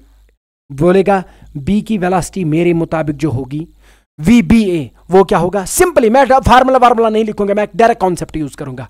वो बोलेगा कि मुझे पहले रेस्ट में लेके आओ, मैंने कहा चलो कोई बात नहीं, मैं आपको रेस्ट में लेके आता हूं। हमने यही निकालना है, हमने इसी को निकालना है। हम निकालेंगे पहले इसको। सर हमें टाइम ऑफ मीटिंग निकालना है, हमें डिस्टेंस ऑफ क्लोजेस्ट अप्रोच निकालना है, हमें प्लेस ऑफ द मीटिंग निकालना है, तो आप तो वेलोसिटी निकाल रहे हैं। अरे पहले ये पता होना चाहिए ना कि ये इसके मुताबिक कहां जा रहा है, तब जाके पता चलेगा कि ये मीट भी करेगा कि नहीं करेगा। अगर नहीं करेगा तो डिस्टेंस ऑफ क्लोजेस्ट अप्रोच निकालेंगे, अगर मिल रहा है तो place of meeting and time of meeting निकालेंगे, ठीक है। तो इसलिए हम कौन होते हैं इनकी मोशन को स्टडी करने वाले, ये एक दूसरे की मोशन को स्टडी करेंगे। तो इसलिए मैंने लिखा velocity of B with respect to A कर रहा है स्टडी बी की मोशन को, वही हम देखेंगे। इस पूरे सिचुएशन को अब अलग नजरिए से देखेंगे। क्या है कि अब बी को हमने क्या माना, रेस्ट पे, तो इसलिए मैं इसको फिक्स कर देता हूं। ये है हमारा ए को फिक्स कर दिया। और यहां पर कौन है, 200 मीटर की दूरी पे यहां पर बी बैठा हुआ है। तो बी की वेलोसिटी क्या होगी, अब उसकी तो 60 है ऊपर। इसने बोला कि अगर आपने मुझे रेस्ट में लाना है, ये 60 उसको पलट के दे दो, ये 60 गया ये है ऊपर, और जब इसको मिलेगा तो वो होगा नीचे। तो इसकी अपनी वेलोसिटी पहले लिखो, इसकी अपनी वेलोसिटी 60 ऊपर और 80 इधर, ठीक है। अब इसकी जितनी भी वेलोसिटीज है, क्योंकि हमने इसको रेस्ट में लाया, उन वेलोसिटीज को क्या करिएगा, उनको आप पलट दे दीजिएगा और दे दीजिएगा किसको, बी को। बताओ इसका 60 ऊपर है तो इसको वो 60 नीचे मिलेगा, ठीक है। और इसका 80 इधर है तो उसको वो 80 इधर मिलेगा, तो उसको वो 80 इधर मिलेगा, ठीक है। तो जो ये अब है, ये पूरा का पूरा जो रिजल्टेंट वेलोसिटी है, this is the velocity of B with respect to A. This thing is the velocity of B with respect to A. So मुझे लगता है कि क्वेश्चन हो गया, what is the velocity of B with respect to A. आप बोलेंगे sir 60 से 60 गया, 80 प्लस 80 हो गया 160, बट टुवर्ड्स नेगेटिव एक्सिस, तो हम लिखेंगे -160 आई कैप। तो this will be the velocity of B. जब ए उसको ऑब्जर्व करेगा, हम कौन होते हैं ऑब्जर्व करने वाले, ऑब्जर्व तो ए ही करेगा, इन दो में एक दूसरे को ही ऑब्जर्व करेंगे। चलो हमने बोला एक को, ए तू बी को ऑब्जर्व कर, तो ए ने जब बी को ऑब्जर्व किया, तो ए ने जब बी को ऑब्जर्व किया तो ए को लगा कि वो मेरी ओर आ रहा है, 160 इधर की ओर आ रहा है इस स्पीड के साथ। क्या वो इसको मिलेगा? 100% मिलेगा। तो यहां पर ये मीट करेंगे, क्योंकि अब कब मीट करेंगे, उसके लिए इसको कितनी डिस्टेंस ट्रेवल करनी पड़ेगी? 200 मीटर, क्योंकि ये यहां बैठा हुआ है। अब इस सिचुएशन का दूसरा नजरिया ये है, अब ये इधर जा रहा है इस स्पीड के साथ, क्या ये यहां पहुंच जाएगा? जब ये इतनी डिस्टेंस ट्रेवल करेगा और यहां पहुंच जाएगा, क्या ये मीट करेगा? हाँ, मीट करेगा। तो वो निकलेगा place of meeting as well as time of meeting. क्या ये मीट करेंगे? हाँ। कब करेगा? बी ए को मीट, जब ए को लगेगा कि बी मेरी ओर आ रहा है, तब जाके मीट करेगा। सीधी सी बात है, क्या लग रहा है? हाँ, क्योंकि ए इधर बैठा हुआ है, बी इसी की ओर आ रहा है, तो इसका मतलब वो तो मीट करेगा, तो दे विल मीट। तो अब क्वेश्चन है, क्या वो मीट करेंगे? 100% इसका आंसर है पहला हम ये लिखेंगे यहां पर, मैं इधर लिखता हूं, हाँ ठीक है, they will definitely meet, they will definitely meet. ये एक दूसरे को 100% मीट करेंगे। क्यों? क्योंकि हमने देखा कि जब हमने ए को रेस्ट में रखा, बी की मोशन टुवर्ड्स ए रही, तो इसका मतलब कि वो तो इसको मिलेगा ही मिलेगा, 100% मिलेगा। बहुत अच्छा, दे विल डेफिनेटली मीट। सो अब हम निकालेंगे time of meeting. Time of meeting, बताओ ये कहां पे मिलेंगे? ओ सॉरी, ये किस टाइम पे मिलेंगे? तो डेल्टा टी निकालेंगे। बता बेटा टाइम किसके बराबर होता है? तो स्पीड होती है डिस्टेंस बाय टाइम, टाइम हो गया डिस्टेंस बाय स्पीड। तो कितनी डिस्टेंस ट्रेवल करेगा ये जब ये यहां से यहां तक निकलेगा? यहां मिलेगा ना इसको, हाँ, क्योंकि हमने इसको फिक्स कर दिया। तो ये जब इस स्पीड के साथ आ रहा है, किस स्पीड के साथ? 160 स्पीड के साथ आ रहा है, तो बता कितनी डिस्टेंस ट्रेवल करेगा? 200 मीटर। तो डिस्टेंस इतनी ट्रेवल करनी है, इस स्पीड के साथ आ रहा है, स्पीड भी दिया गया है, डिस्टेंस भी दिया गया है, तो टाइम तो निकलेगा। तो टाइम किसके बराबर होगा? डिस्टेंस। तो डिस्टेंस है 200 metre. 200 metre divided by speed. Speed कितनी है? 160। कितनी है? 160। Suppose that is 160 metre per second. 160 metre per second. शून्य और शून्य गया, 4 5 आर 20, 4 4 आर 16। तो इसका मतलब यह है कि 4 1 आर 4, तो 4 2 आर 8, 4 5 आर 20। इतने सेकंड्स के बाद ये मिलेंगी। इनका टाइम ऑफ मीटिंग क्या होगा? 1.25 सेकंड, 1.25 सेकंड। समझ में आया? तो ये चीज याद रखिएगा, यहां 5/4 सेकंड्स लिख लीजिए, कोई मसला नहीं है। 5/4 सेकंड्स के बाद ये मिलेंगी। अगर ये 5/4 सेकंड्स के बाद मिलेंगी, ये भी बताइए कहां पे मिलेंगी? हाँ, कुछ बच्चों का क्वेश्चन होगा, जवाब होगा इस क्वेश्चन का, जब मैंने बोला कि कहां मिलेंगी, सिर्फ यहां मिलेंगी। यहां कहां मिलेंगी? रियल सिचुएशन तो ये है, ये इधर, ये जो है ये ऐसे जा रहा है, ये ऐसे जा रहा है, ये यहां पे मिलेंगी कहीं ना कहीं पे। वो आपने बता देना कि ये कितनी डिस्टेंस ट्रेवल करेगा जब ये मीट करेगा उसको। तो आप मुझे बताओ इसकी कितनी वेलोसिटी है? वो वेलोसिटी तो पता है, उसका टाइम भी पता है, तो वेलोसिटी को टाइम के साथ मल्टीप्लाई करो, आपको निकलेगा कि ये कितना डिस्प्लेस हुआ होगा या ये कितनी डिस्टेंस करा होगा। ठीक है, तो मुझे लगता है कि वो आप खुद निकालिएगा। क्यों? क्योंकि displacement is equal to distance, displacement is equal to velocity into time. इसकी वेलोसिटी तो दी गई है, वो तो पता है अब आपको, क्या है वो? 80 आई कैप प्लस 60 जे कैप। तो वेलोसिटी दिया गया है, तो टाइम के साथ मल्टीप्लाई करेंगे, वो देगा कि डिस्प्लेसमेंट ये कितना डिस्प्लेस हो चुका है, तो ये भी देगा कि ये कितना डिस्प्लेस हो चुका है। तो इसकी डिस्प्लेसमेंट और इसकी डिस्प्लेसमेंट जो होगी, that will be the location of the point of meat. समझ में आया? बहुत अच्छा। चलो यहां पर ये मीट कर रहे थे, तो आप इसको लिख सकते हैं। सो टाइम ऑफ मीटिंग ये है, दे विल डेफिनेटली मीट। वो भी मैंने बता दिया, मीट करेंगे कि नहीं करेंगे। कब मीट करेंगे? जब एक बॉडी दूसरे के करीब आ जाएगी। ठीक है, बहुत अच्छा। अब चलते हैं आगे। अब हम देखेंगे कि अगर ये नहीं मिलेंगे, ठीक है, तो फिर ये एक दूसरे के कब कितना करीब होंगे। अगर ये कितना करीब होंगे तो वो वाली डिस्टेंस निकालिए, डिस्टेंस ऑफ क्लोजेस्ट अप्रोच यहां पर मैंने दिया है, और हमें बताइए ये कहां पे मिलेंगी, यानी कि इनकी डिस्टेंस ऑफ क्लोजेस्ट अप्रोच कहां पे होगा। ठीक है, ठीक है, चलो अब वो सिचुएशन लेते हैं, आप इसको नोट करिएगा। चलो बेटा, अब मैं एक और चीज दिखाऊंगा यहां पर कि अब मोशन इन 2D ही पढ़ेंगे, रिलेटिव मोशन इन 2D ही पढ़ेंगे। अब हम डिस्टेंस ऑफ क्लोजेस्ट अप्रोच देखेंगे, मतलब कि एक दूसरे को वो नहीं मिलेंगे, जैसा कि मैं यहां पर दिखा भी दूंगा। सपोज मेरे पास ये एक और बॉडी है, ये दूसरी सिचुएशन है यहां पर। हाँ ठीक है, पहली सिचुएशन थी कि जब वो मिलेंगी। अब क्वेश्चन है कि जब वो नहीं मिलेंगी तो वहां पर क्या निकालिए? अरे जब नहीं मिलेंगी तभी तो डिस्टेंस ऑफ क्लोजेस्ट अप्रोच निकालते हैं। बहुत अच्छा, चलो ये मेरे पास ए बॉडी है। क्या है? A body. ए बॉडी जा रही है नीचे। किधर जा रही है? नीचे। और इसकी स्पीड दी गई है, suppose that is again 50 metre per second. थोड़ा वैल्यू आसान रखेंगे, ठीक है, क्योंकि उससे थोड़ा बहुत आसानी हो जाएगी। सपोज इसकी लाइन पे एक और बॉडी है 200 मीटर दूरी पे। अब 200 मीटर की दूरी पे जब दूसरी बॉडी यहां पर होगी, सपोज उसका नाम बी है, वो इसके परपेंडिकुलर जा रही है इधर, और उसकी भी स्पीड है suppose 50 metre per second, suppose, ठीक है। अब बात समझो, ये मैंने वैल्यू दे दिया, कोई भी वैल्यू हो सकता है, आप उसके बारे में निश्चिंत रहिए। अब मुझे एक बार बताओ, सीधी सी बात है, कॉमन सेंस है, क्या ये मिलेंगी? खुद बोल दो। नहीं मिलेंगी, किसी भी सूरत में नहीं मिलेंगी। देखो क्यों?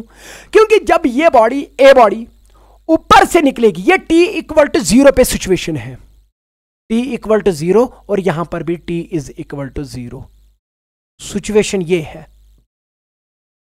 मतलब जब ये वाली बॉडी नीचे आ रही है, उसी टाइम ये वाली बॉडी इधर गई, क्या ये कभी मिलेंगी? नेवर एवर, नेवर एवर ये कभी मिलेंगी। तो इसका मतलब ये कि जब ये इधर इधर जा रहा है, तो पहले इनके बीच में 200 मीटर डिस्टेंस थी, फिर ये वाली डिस्टेंस होगी, फिर ये वाली डिस्टेंस होगी, फिर ये वाली डिस्टेंस होगी, फिर ये वाली डिस्टेंस होगी, फिर ये वाली डिस्टेंस होगी, फिर ये वाली डिस्टेंस होगी कि नहीं होगी? तो हमने देखना है कि मिनिमम डिस्टेंस इनमें से कौन सी है, ठीक है। क्योंकि अब की बार ये नहीं मिलेंगी, ये तो कन्फर्म है, नहीं मिलेंगी, बिल्कुल भी नहीं मिलेगी। तो इसलिए मैंने ऐसी सिचुएशन बना दी, तो पहली बार ऐसी सिचुएशन बना दी, वहां पर वो मिलते थे, तो यहां पे ये बिल्कुल भी नहीं मिलेंगे, ठीक है। तो अब आपने यहां पर क्या निकालना है? Distance of closest approach. तो क्या करेंगे हम? मोशन को स्टडी करेंगे कि एक को बोलेंगे कि दूसरे के मोशन स्टडी कर? हाँ, ए को बोलेंगे बी की स्टडी कर, या बी को बोलेंगे कि ए की स्टडी कर, आपकी मर्जी, आपकी मर्जी। बताओ क्या करेंगे? इनको रिजॉल्व नहीं करना है, क्यों? क्योंकि एक तो है अलोंग एक्स एक्सिस और दूसरा अलोंग वाई एक्सिस हो गया, तो जो अलोंग एक्स एक्सिस और वाई एक्सिस नहीं होता है उनको ही रिजॉल्व करते हैं, जैसा लास्ट क्वेश्चन में दिखा है। देखो मैंने क्वेश्चंस भी कैसे चेंज किए, मतलब कि एक में रिजॉल्व करना पड़ा, दूसरे में नहीं करना पड़ा, ताकि आप थोड़ा बहुत इसमें ये विविड नेचर रहे आपका, इसमें आपका जो नजरिया है वो बढ़ जाए कि किस क्वेश्चन को कैसे सॉल्व करेंगे, ठीक है। बहुत अच्छा। अब मुझे एक बार बताओ, सबसे पहले क्या करेंगे? सबसे पहले हम ए को बोलेंगे या बी को बोलेंगे कि तू रेस्ट में रह, तू रेस्ट में रह, ठीक है। चलो हम ए को बोलेंगे कि तू रेस्ट में रह, और बी को, हाँ, हम ए की मोशन को स्टडी करेंगे विद रिस्पेक्ट टू बी। हम देखेंगे कि बी को क्या लगेगा कि ए किधर जा रहा है, ठीक है, वो देखेंगे। तो उसके लिए क्या करेंगे? उसके लिए बी को क्या करना पड़ेगा? रेस्ट में रहना पड़ेगा। हम निकालेंगे यहां पर velocity of A with respect to B, यानी कि हम क्या निकालना चाहते हैं कि ए की कैसी मोशन होगी जब बी को रेस्ट में रखेंगे, जबकि रियलिटी में ऐसी बात नहीं है। बट मैंने आपको बोला कि रिलेटिव मोशन में ऑब्जर्वर जो भी होगा उसको रेस्ट में रखना पड़ता है। Observer never moves, never moves, never moves. It's a golden rule in relative motion. अगर आपको ये नहीं पता फिर आपको रिलेटिव मोशन नहीं पता। Remember this thing. आप ए को भी ऑब्जर्वर बना सकते, बी को भी ऑब्जर्वर बना सकते। मैंने बोर्ड के मुताबिक बी को ऑब्जर्वर बना दिया। अगर आप चालाक होंगे तो आपको समझ में आया होगा क्यों। क्योंकि अगर मैं ए को ऑब्जर्वर बनाऊंगा तो ए क्या आएगा? रेस्ट में। तो वैसे मैं उसको भी बना सकता हूं, कोई मसला नहीं है। फिर इसको ये वेलोसिटी देनी पड़ेगी तो नेट निकलेगा इधर की ओर। सो अगर मैं बी को किस में रखूं? रेस्ट में। तो इसको ये वाले, हाँ मुझे बोर्ड के मुताबिक ये बनाना है तो मैं लिखूंगा velocity of B with respect to A. आपकी मर्जी, कुछ भी लिख सकते हैं, डोंट वरी, ठीक है। तो आप घबराइए मत कि सर ने चेंज किया, नहीं, मैं चेंज इसलिए किया क्योंकि मुझे क्या चाहिए, बोर्ड के मुताबिक मैं देखूं किधर की ओर चला जाए, ठीक है। अब बात समझो, हम किसको रखेंगे रेस्ट में? ए को। तो ए को हम रेस्ट में रखेंगे, तो ए यहां पर है, ए आप रेस्ट में रहिए। तो ए को हमने फिक्स कर दिया, वो बन गया ऑब्जर्वर। तो वो रेस्ट में आ गया, तो इसलिए मैं यहां पर ऐसा कुछ करता हूं। तो इसका मतलब इंजीनियरिंग में होता है कि इट इज फिक्स्ड, ठीक है। तो ये फिक्स हो गया बेचारा, ठीक है। अब मुझे एक बात बताओ, बी जो है वो यहां पर है, कितनी डिस्टेंस पे? 200 मीटर की दूरी पे, ठीक है। अब इसके पास कितनी वेलोसिटी है? बी के पास, इसके पास है ये वेलोसिटी 50 मीटर पर सेकंड, मगर टुवर्ड्स ईस्ट है कि नहीं है, या टुवर्ड्स यहां आई कैप इसको दे दो। अब मुझे एक बात बता, अगर ये ऑब्जर्वर बन गया तो इसकी जो वेलोसिटी होगी वो पलट के इसको दे दो। हाँ, पलट के इसको देनी है। तो इसकी वेलोसिटी है 50 मीटर नीचे की ओर, तो इसको दे दो 50 मीटर पर सेकंड किधर की ओर? ऊपर की ओर। समझ में आया? तो ये जो अब वेलोसिटी, ये नहीं, इनका रिजल्टेंट जो वेलोसिटी है वो वेलोसिटी अब ए को दिखेगी जब ए रेस्ट में होगा। तो इस मोशन को स्टडी करने का ये वाला एक और तरीका है, और इसी को बोलते हैं रिलेटिव मोशन। समझ में? अब एक इसमें फिक्स है, कुछ नहीं हो पाएगा उसके साथ, और इसके पास ना ये रहेगा ना ये रहेगा, नया आ जाएगा। अब मुझे एक बार बताओ, इसकी वेलोसिटी क्या होगी? अब सीधी सी बात है सर, सीधी सी बात है, इसकी रिजल्टेंट वेलोसिटी अब ये होगी। यहां से अगर ये 50 है, ये 50 है, तो ये कितनी वेलोसिटी होगी? बाय यूजिंग पाइथागोरस थ्योरम, तो इट विल बी 50√2। अरे करो घर में, आपको मजा आ जाएगा। ये 50√2 निकलेगा। अब इसको भी मार दो गोली और इसको भी मार दो गोली, ठीक है। तो अब यहां पर जो वेलोसिटी बी की है, ये बी की वेलोसिटी नहीं है 50√2, ये बी की वेलोसिटी 50√2 है जब ए रेस्ट में रहेगा और वही देखेगा। समझ में आया? बहुत अच्छा। So what is the velocity of B when it is observed by A? तो दैट इज 50√2। ये स्पीड है, बट वेलोसिटी क्या होगी? तो velocity of B with respect to A होगी कितनी? यहां से एक कंपोनेंट निकला था 50, तो आई कैप, तो ऊपर से एक और वो भी था 50, बट वो जी कैप। This will be the velocity of B when observed by A. तो ए को क्या लगेगा कि ये किधर से जाएगा? ये यहां से जाएगा। जब ये यहां से जाएगा तो इतनी वेलोसिटी, और मैग्नीट्यूड कितना होगा उसका? 50√2। अरे क्योंकि आपको पता है कि अगर आपको वेक्टर कंपोनेंटल फॉर्म में दिया गया तो मैग्नीट्यूड किसके बराबर होता है? Square root of sum of squares of its components, that is it. तो वही हो गया square root of 50 plus square root of 50 का स्क्वायर। तो 50 का स्क्वायर बाहर आ जाएगा, तो अंदर बचा 1 + 1 2, तो 50 स्क्वायर का रूट कटेगा, तो वहां पर स्क्वायर रूट कटेगा, 50 बाहर निकला, अंदर 2 बचा, तो 50 स्क्वायर रूट ऑफ 2, वही मैंने लिखा 50 स्क्वायर रूट ऑफ 2। तो वो स्पीड है, मैग्नीट्यूड है, बट वेलोसिटी तो ये है। तो इसका मतलब ये है कि इसका एक्स कंपोनेंट पॉजिटिव है और इसका वाई कंपोनेंट भी पॉजिटिव है, तो इसका मतलब कि वेलोसिटी यहां से होगी, ठीक है। ये होगी वेलोसिटी। मुझे इसके साथ कोई लेना देना नहीं है, हमने निकालना है डिस्टेंस ऑफ क्लोजेस्ट अप्रोच। तो जब ए रेस्ट में होगा, बी जो होगा, बी इस डायरेक्शन में निकलेगा, है कि नहीं है? जब बी इस डायरेक्शन में निकलेगा, मुझे एक बात बताओ, सच बताओ, क्या ये इसको मिलेगा? ना। तो इनके बीच में सबसे मिनिमम दूरी कब होगी? मुझे लगता है कि जब यहां से परपेंडिकुलर इस पे डालेंगे। ये जो परपेंडिकुलर मैंने यहां पर डाला, ये होगा सबसे minimum distance from A with B, जब बी यहां से निकलेगा। ये एक और तरीका नजरिया है, ठीक है, क्योंकि अब बी जा रहा है ए रेस्ट में, तो बी जब यहां पहुंच जाएगा तो ये होगी मिनिमम डिस्टेंस, क्योंकि मिनिमम डिस्टेंस हमेशा परपेंडिकुलर डिस्टेंस होती है। तो ये होगी डोका, डिस्टेंस ऑफ क्लोजेस्ट अप्रोच, ये वाली, यानी कि इसका नाम रखेंगे हम ए एम। तो हमने ए एम निकालना है। तो ए एम निकालने के लिए आपको पता है कि ये वाली डिस्टेंस कितनी दी गई है? ये वाली दी गई है 200 मीटर, है कि नहीं है? तो अगर ये आपको पता है तो एक एंगल निकालो, तो ये थीटा निकालो। अगर आपने थीटा निकाला तो ये अगर 200 है, ये होगा 200 कॉस ऑफ थीटा।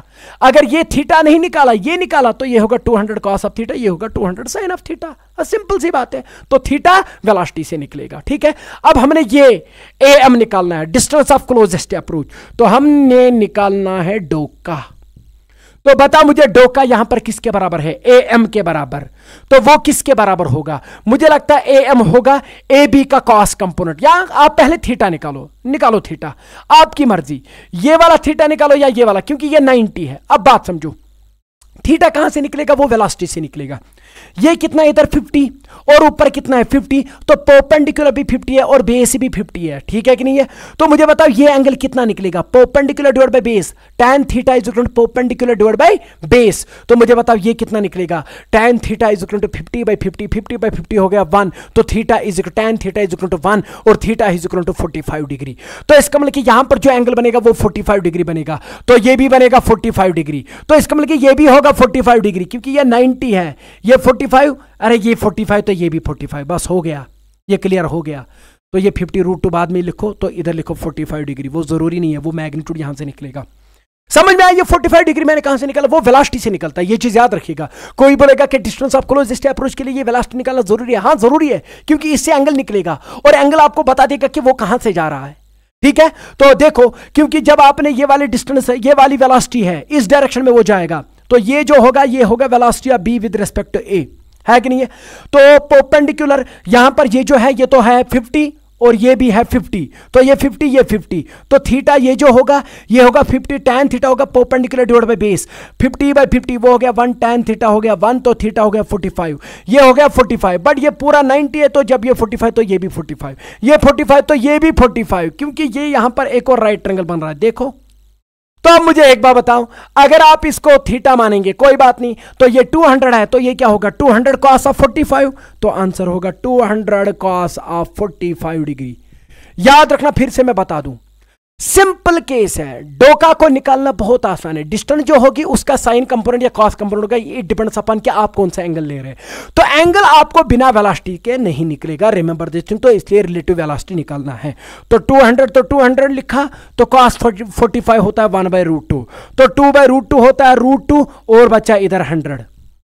अरे ये हो गया 100 है ना, तो इधर बचा 2/√2 होता है √2, तो इतने मीटर होगा क्या परपेंडिकुलर डिस्टेंस, यानी कि जिसका नाम रखा हमने डोका। ये धोखा नहीं देगा अगर आप अच्छे से पढ़ेंगे तो डिस्टेंस ऑफ क्लोजेस्ट अप्रोच जो निकला वो निकला 100√2, और 100√2 सबको पता होता है किसके बराबर होता है 1.414। जब 1.414 को 100 से मल्टीप्लाई करेंगे तो वो क्या बनेगा, लगभग होगा ये 141.4 मीटर। अगर इनके बीच में 200 मीटर सेपरेशन थी पहले, तो जब ये एक दूसरे के करीब आ जाएंगे, तो वो जो डिस्टेंस इनके बीच में होगी वो होगी 141.4 मीटर। ठीक है, मुझे लगता है कि 2D में आपको ये वाला भी समझ में आ गया। तो 2D में और कुछ पूछा नहीं जा सकता है, आपको मिनिमम डिस्टेंस निकालनी होगी। या अब आपको किसी ने बोला कि बताओ किस टाइम पे ये मिनिमम डिस्टेंस आ जाएगी, सिंपल है, चलो वो भी मैं निकालता हूं। ठीक है सर, आप कैसे निकालेंगे? अरे सिंपल है, अब आपको पता है कि मिनिमम डिस्टेंस इतनी है, और यहां से आप क्या निकाल सकते हैं, एक ही स्पीड ले लो। हाँ, वेलोसिटी भी पता है, डिस्टेंस भी पता है, तो आप वहां से टाइम निकाल सकते हैं। और don't worry about these things will not be asked, पर आप ये चीज याद रखेगा कि डिस्टेंस ऑफ क्लोजेस्ट अप्रोच हमने कैसे निकाला। ठीक है, तो बराबर 1 घंटा हो गया, 8 बज गए। ठीक है, चलो कोई बात नहीं, ये क्लियर हो गया। आई थिंक कि आप बोर नहीं हो रहे। ठीक है, ये मजा आ रहा है इसमें। हाँ, मैंने सारी प्रॉब्लम्स करी रिलेटिव मोशन इन 2D में। ठीक है, चलो मैं आपको एक क्वेश्चन देता हूं तब तक। ठीक है, तो आप इसको नोट करिएगा स्क्रीनशॉट उठा के। ठीक है, चलो अब यहां पर हम आगे जाएंगे। रेन मैन प्रॉब्लम कुछ नहीं है, वहां पर आपने बस देखना है कि छाता किस डायरेक्शन में रखेंगे। अरे कोई बात नहीं है। या फ्लैग फ्लटर प्रॉब्लम, मतलब कि झंडा किधर फहरेगा, ये कुछ नहीं है। या रिवर बोट प्रॉब्लम, तो वो कुछ प्रॉब्लम्स नहीं है जब आप ब्रिज फार्मूला को याद रखेंगे। ठीक है, तो वो चीज़ प्लीज़ मैं आपसे फिर से रिक्वेस्ट करता हूं कि आप ब्रिज फार्मूला अच्छे से पढ़िएगा, घर में फिर से रिवाइज करिएगा उसको, तो आपको मज़ा आ जाएगा। चलो, जब तक आगे जाएंगे तब तक मैं यहां पर एक और क्वेश्चन देता हूं आपको। सपोज मेरे पास एक सर्कल है, क्या है, सर्कल है मेरे पास। ठीक है, और इसके एक एंड पे एक बॉडी है, ए बॉडी, और उसके पास जो वेलोसिटी है दैट इज यू, और यहां पर है एक और बॉडी, उसके पास भी वेलोसिटी है यू, उसका नाम है बी, और यहां पर है मतलब कि ये at the 4 points, 4 diametrically opposite points. ठीक है, यहां 4 क्वार्टर्स पे ए बी सी, यहां पर सी है, वो ऊपर जा रहा है विद वेलोसिटी यू, और ये जो टॉप पे है ये आगे जा रहा है, इसका नाम है डी, ये भी जा रहा है विद वेलोसिटी यू। ठीक है, सारे जा रहे हैं ऐसे। ठीक है, टेंजेंशियली ये t = 0 पे सिचुएशन है, मतलब कि जब ये नीचे आ रहा है ये इधर जा रहा है, ये ऊपर जा रहा है, ये आगे जा रहा है। अब मैं यहां पर देखूं कि आप क्या बता देंगे। बताओ, ये आ चुका है ये क्वेश्चन, बट मुझे याद नहीं कि ये नीट में आ चुका था कि JEE में, बट आ चुका है ऐसा क्वेश्चन। तो मैं आपको बता दूं कि आप मुझे बताओ what is the velocity of A की क्या वेलोसिटी होगी जब डी देखेगा, ए की क्या वेलोसिटी होगी जब बी सी देखेगा, और ए की क्या वेलोसिटी होगी जब उसको बी ऑब्जर्व करेगा। ये मुझे लगता है कि ये फटाक से आप इसका आंसर देंगे। जल्दी बताओ। चलो मैं आपको ऑप्शंस देता हूं। पहला ऑप्शन ऐसा ऐसा ऐसा, मतलब कि इसको दिखेगा, मतलब कि डी को दिखेगा ये ऐसे जा रहा है, और सी को दिखेगा नीचे जा रहा है, और बी को दिखेगा ऐसे जा रहा है, मतलब कौन, ए। या दूसरा पार्ट इसका है ऐसा, नहीं, डी को दिखेगा कि ये ऐसे जा रहा है, और सी को दिखेगा कि ये नीचे जा रहा है, और ये मैं इन तीनों का बता रहा हूं इधर, और इसको दिखेगा कि ये इधर जा रहा है। या तीसरा ऑप्शन, ए को दिखेगा नहीं, ये नीचे आ रहा है, और नीचे आ रहा है, और नीचे आ रहा है, सबको दिखेगा कि नहीं ये नीचे ही जा रहा है। और चौथा ऑप्शन नोटा। ठीक है, अब मेरे पास उतना टाइम नहीं है, जल्दी बताओ इनमें से कौन सा ऑप्शन आ जाएगा इसका। सिंपल है, ए की वेलोसिटी बता जब डी देखेगा, ए की वेलोसिटी बता जब डी देखेगा। डी, तू ऑब्जर्वर है, तेरे पास जो भी है इसको देंगे, हाँ दे दो इसको दे दो। तो इसके पास पहले ये थी, अब इसने इसको दे दी, बट आपको पता है पलट के इसको देनी पड़ेगी, तो रिजल्टेंट निकलेगी ऐसे। तो ये होगी velocity of A with respect to D, ये वाली, क्योंकि इन दो का रिजल्टेंट यही आएगा। What is the velocity of A with respect to C? A की वेलोसिटी नीचे है, ठीक है, ए की वेलोसिटी नीचे है, this is velocity of A, this is velocity of A, this is velocity of D, है ना। और ये डी की वेलोसिटी नहीं है, हाँ, ये negative of velocity of D है, तो हम वो नहीं लिखेंगे, कोई जरूरत नहीं है, हम बस देखते हैं कि रिजल्टेंट कहां से निकलेगा। ये है वेलोसिटी ऑफ ए नीचे की ओर, ठीक है, हाँ ठीक है। हमने सी के मुताबिक निकालनी है, सी के पास ये वेलोसिटी है, तो इसको और वो मिलेगा नीचे की ओर, तो इसको जब वो और नीचे की ओर मिलेगा तो रिजल्टेंट निकलेगा ये, इन दो का रिजल्टेंट थोड़ा बड़ा निकलेगा, ठीक है, कोई बात नहीं, नीचे की ओर मिलेगा। ये होगा velocity of A with respect to C, ये होगा velocity of A with respect to D, जिनको मैं इधर पैक कर रहा हूं। तो what is velocity of A with respect to B? A की वेलोसिटी क्या है जब बी देखेगा? ए के पास क्या वेलोसिटी है? नीचे की ओर, नीचे की ओर।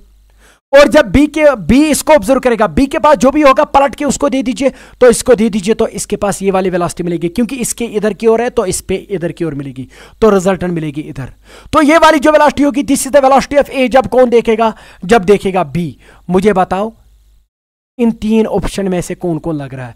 पहला ऐसे, फिर ऐसे, फिर ऐसे, हाँ, तो दूसरा ऑप्शन इसका सही उत्तर है। ये मैंने फटाक से ये न्यूमेरिकल दे दिया ताकि आपको ये समझ में आ जाए किसको कैसे लगता है, कौन किधर जा रहा है, ठीक है।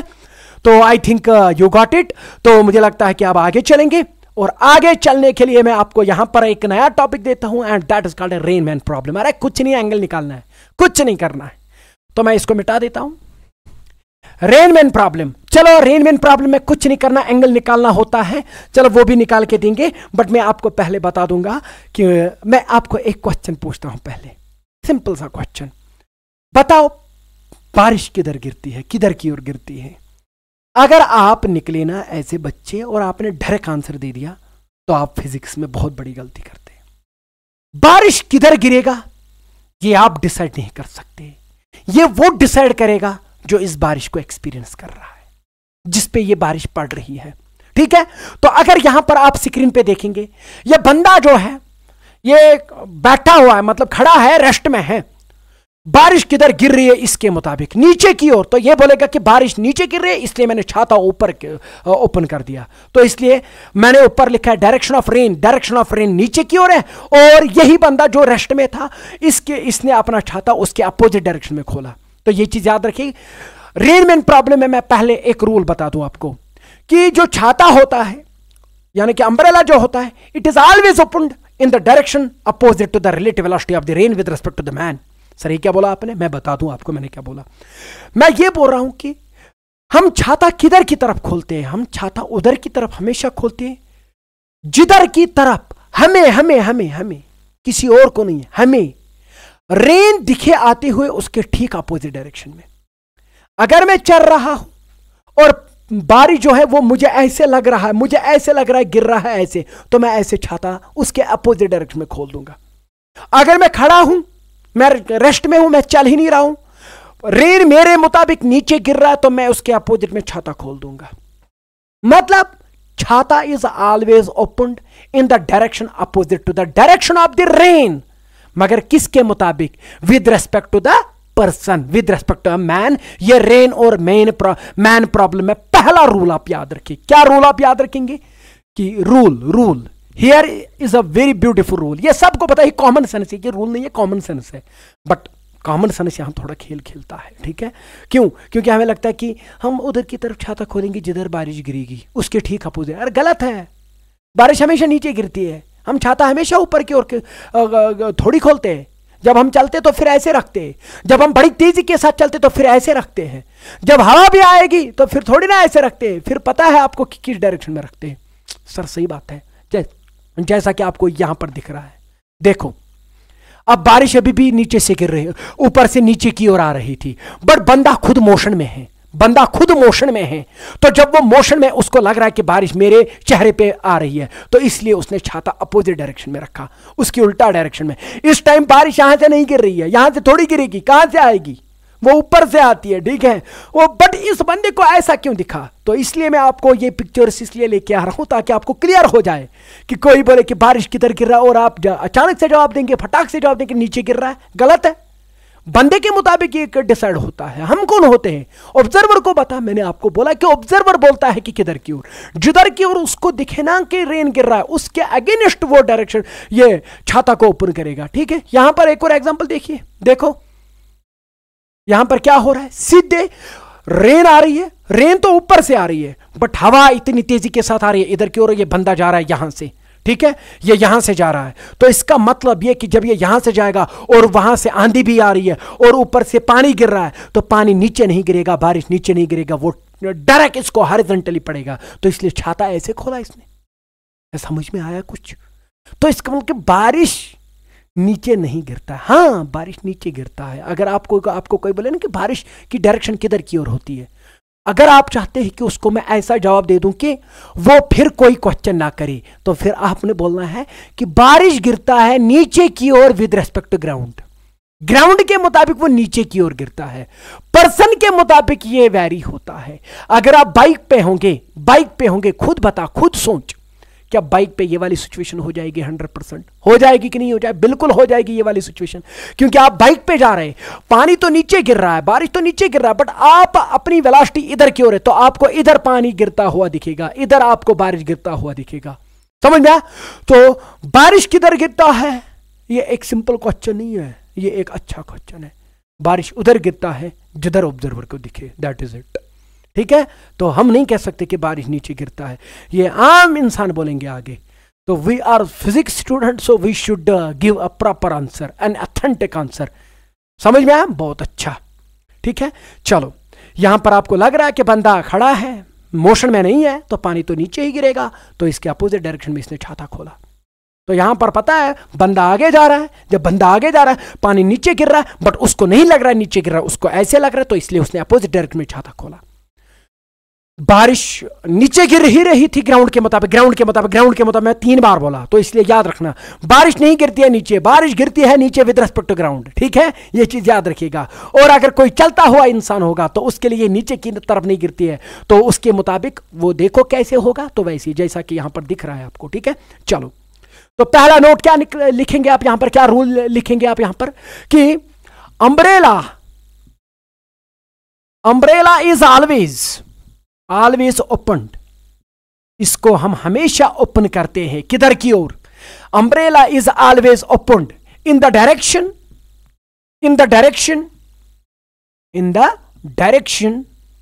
Opposite to the direction of rain. नहीं बोलना है डायरेक्शन ऑफ रेन।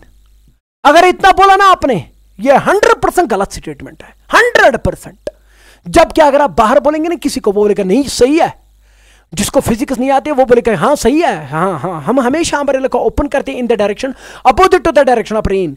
बट कि जब एक फिजिक्स नोइंग स्टूडेंट बोलेगा कि रेन नहीं, with respect to the direction of rain, with respect to man. कौन सा मैन? कोई भी मैन नहीं, holding that umbrella, with respect to man holding that umbrella. आपको लगेगा कि सर ने नोट लिखवाया, ये रूल लिखवाया, बट ये जरूरी है। यहां तक तो सबको पता है, इसलिए ये लगता है कि ये आम है, बट इसके बाद जो मैंने लिखा ना, इसीलिए मैंने बोला कि इसको रूल बनाइए, इसको रूल याद रखिएगा, एज ए रूल याद रखिए कि हम हमेशा अम्ब्रेला उधर की तरफ खोलेंगे, ठीक opposite direction to the direction of rain, जिधर की तरफ उस अम्ब्रेला वाले को, जिसके पास ये अम्ब्रेला है, उसको लगे कि बारिश गिर रही है, लगे बारिश गिरे, ठीक है। वो मोशन में होगा तो फिर उसको बारिश नहीं लगेगा कि नीचे गिर रहा है। वो बाइक पे जा रहा है, उसको नहीं लगेगा कि बारिश नीचे गिर रहा है। वो रेस्ट में होगा तब जाके उसको लगेगा कि बारिश नीचे गिर रहा है। अगर आंधी भी आई तो फिर तो आपको पता ही है, फिर यहां भी आंधी आती है, ठीक है। चलो, ये चीज याद रखिएगा। अब बात समझो। चलो, मैं अब आपको एक सिंपल क्वेश्चन देता हूं। सपोज ये बारिश आ रही है, ठीक है, वैसे अभी भी यहां भी बारिश हो रही है आज। सपोज ये बारिश की वेलोसिटी है, सो बारिश आ रहा है नीचे विद 20 मीटर पर सेकंड, ठीक है, नीचे आ रहा है विद 20 मीटर पर सेकंड, ठीक है। और यहां पर एक बंदा है, दिखाई दे रहा है, हाँ, यहां पर एक बंदा है, ठीक है, ये क्या बना रही है मैंने, चलो ठीक है, वो जा रहा है आगे with velocity 30 metre per second, जबकि ये बहुत भयंकर स्पीड है एक बंदे के लिए। 30 मीटर पर सेकंड आगे जा रहा है, ठीक है। मैं आपको कह रहा हूं कि अगर इसके पास छतरी है तो बताओ ये छतरी किस एंगल पे खोलेगा, ये क्वेश्चन होता है, ये आपको पूछा जाता है रेन एंड मैन प्रॉब्लम में। बताओ इसके पास अगर छतरी है, चलो मैं छतरी को पहले नीचे रखता हूं क्योंकि इसके बाद ये उठाएगा इसको, ठीक है, चलो इसने इसको ऐसे रखा है। तो बताओ ये किस डायरेक्शन में ये छतरी को रखेगा, किस एंगल पे ये छतरी को रखेगा, किस एंगल पे। आप बोलेंगे कि अभी सर पानी नीचे गिर रहा है, सर खड़ा रखो, गलत है।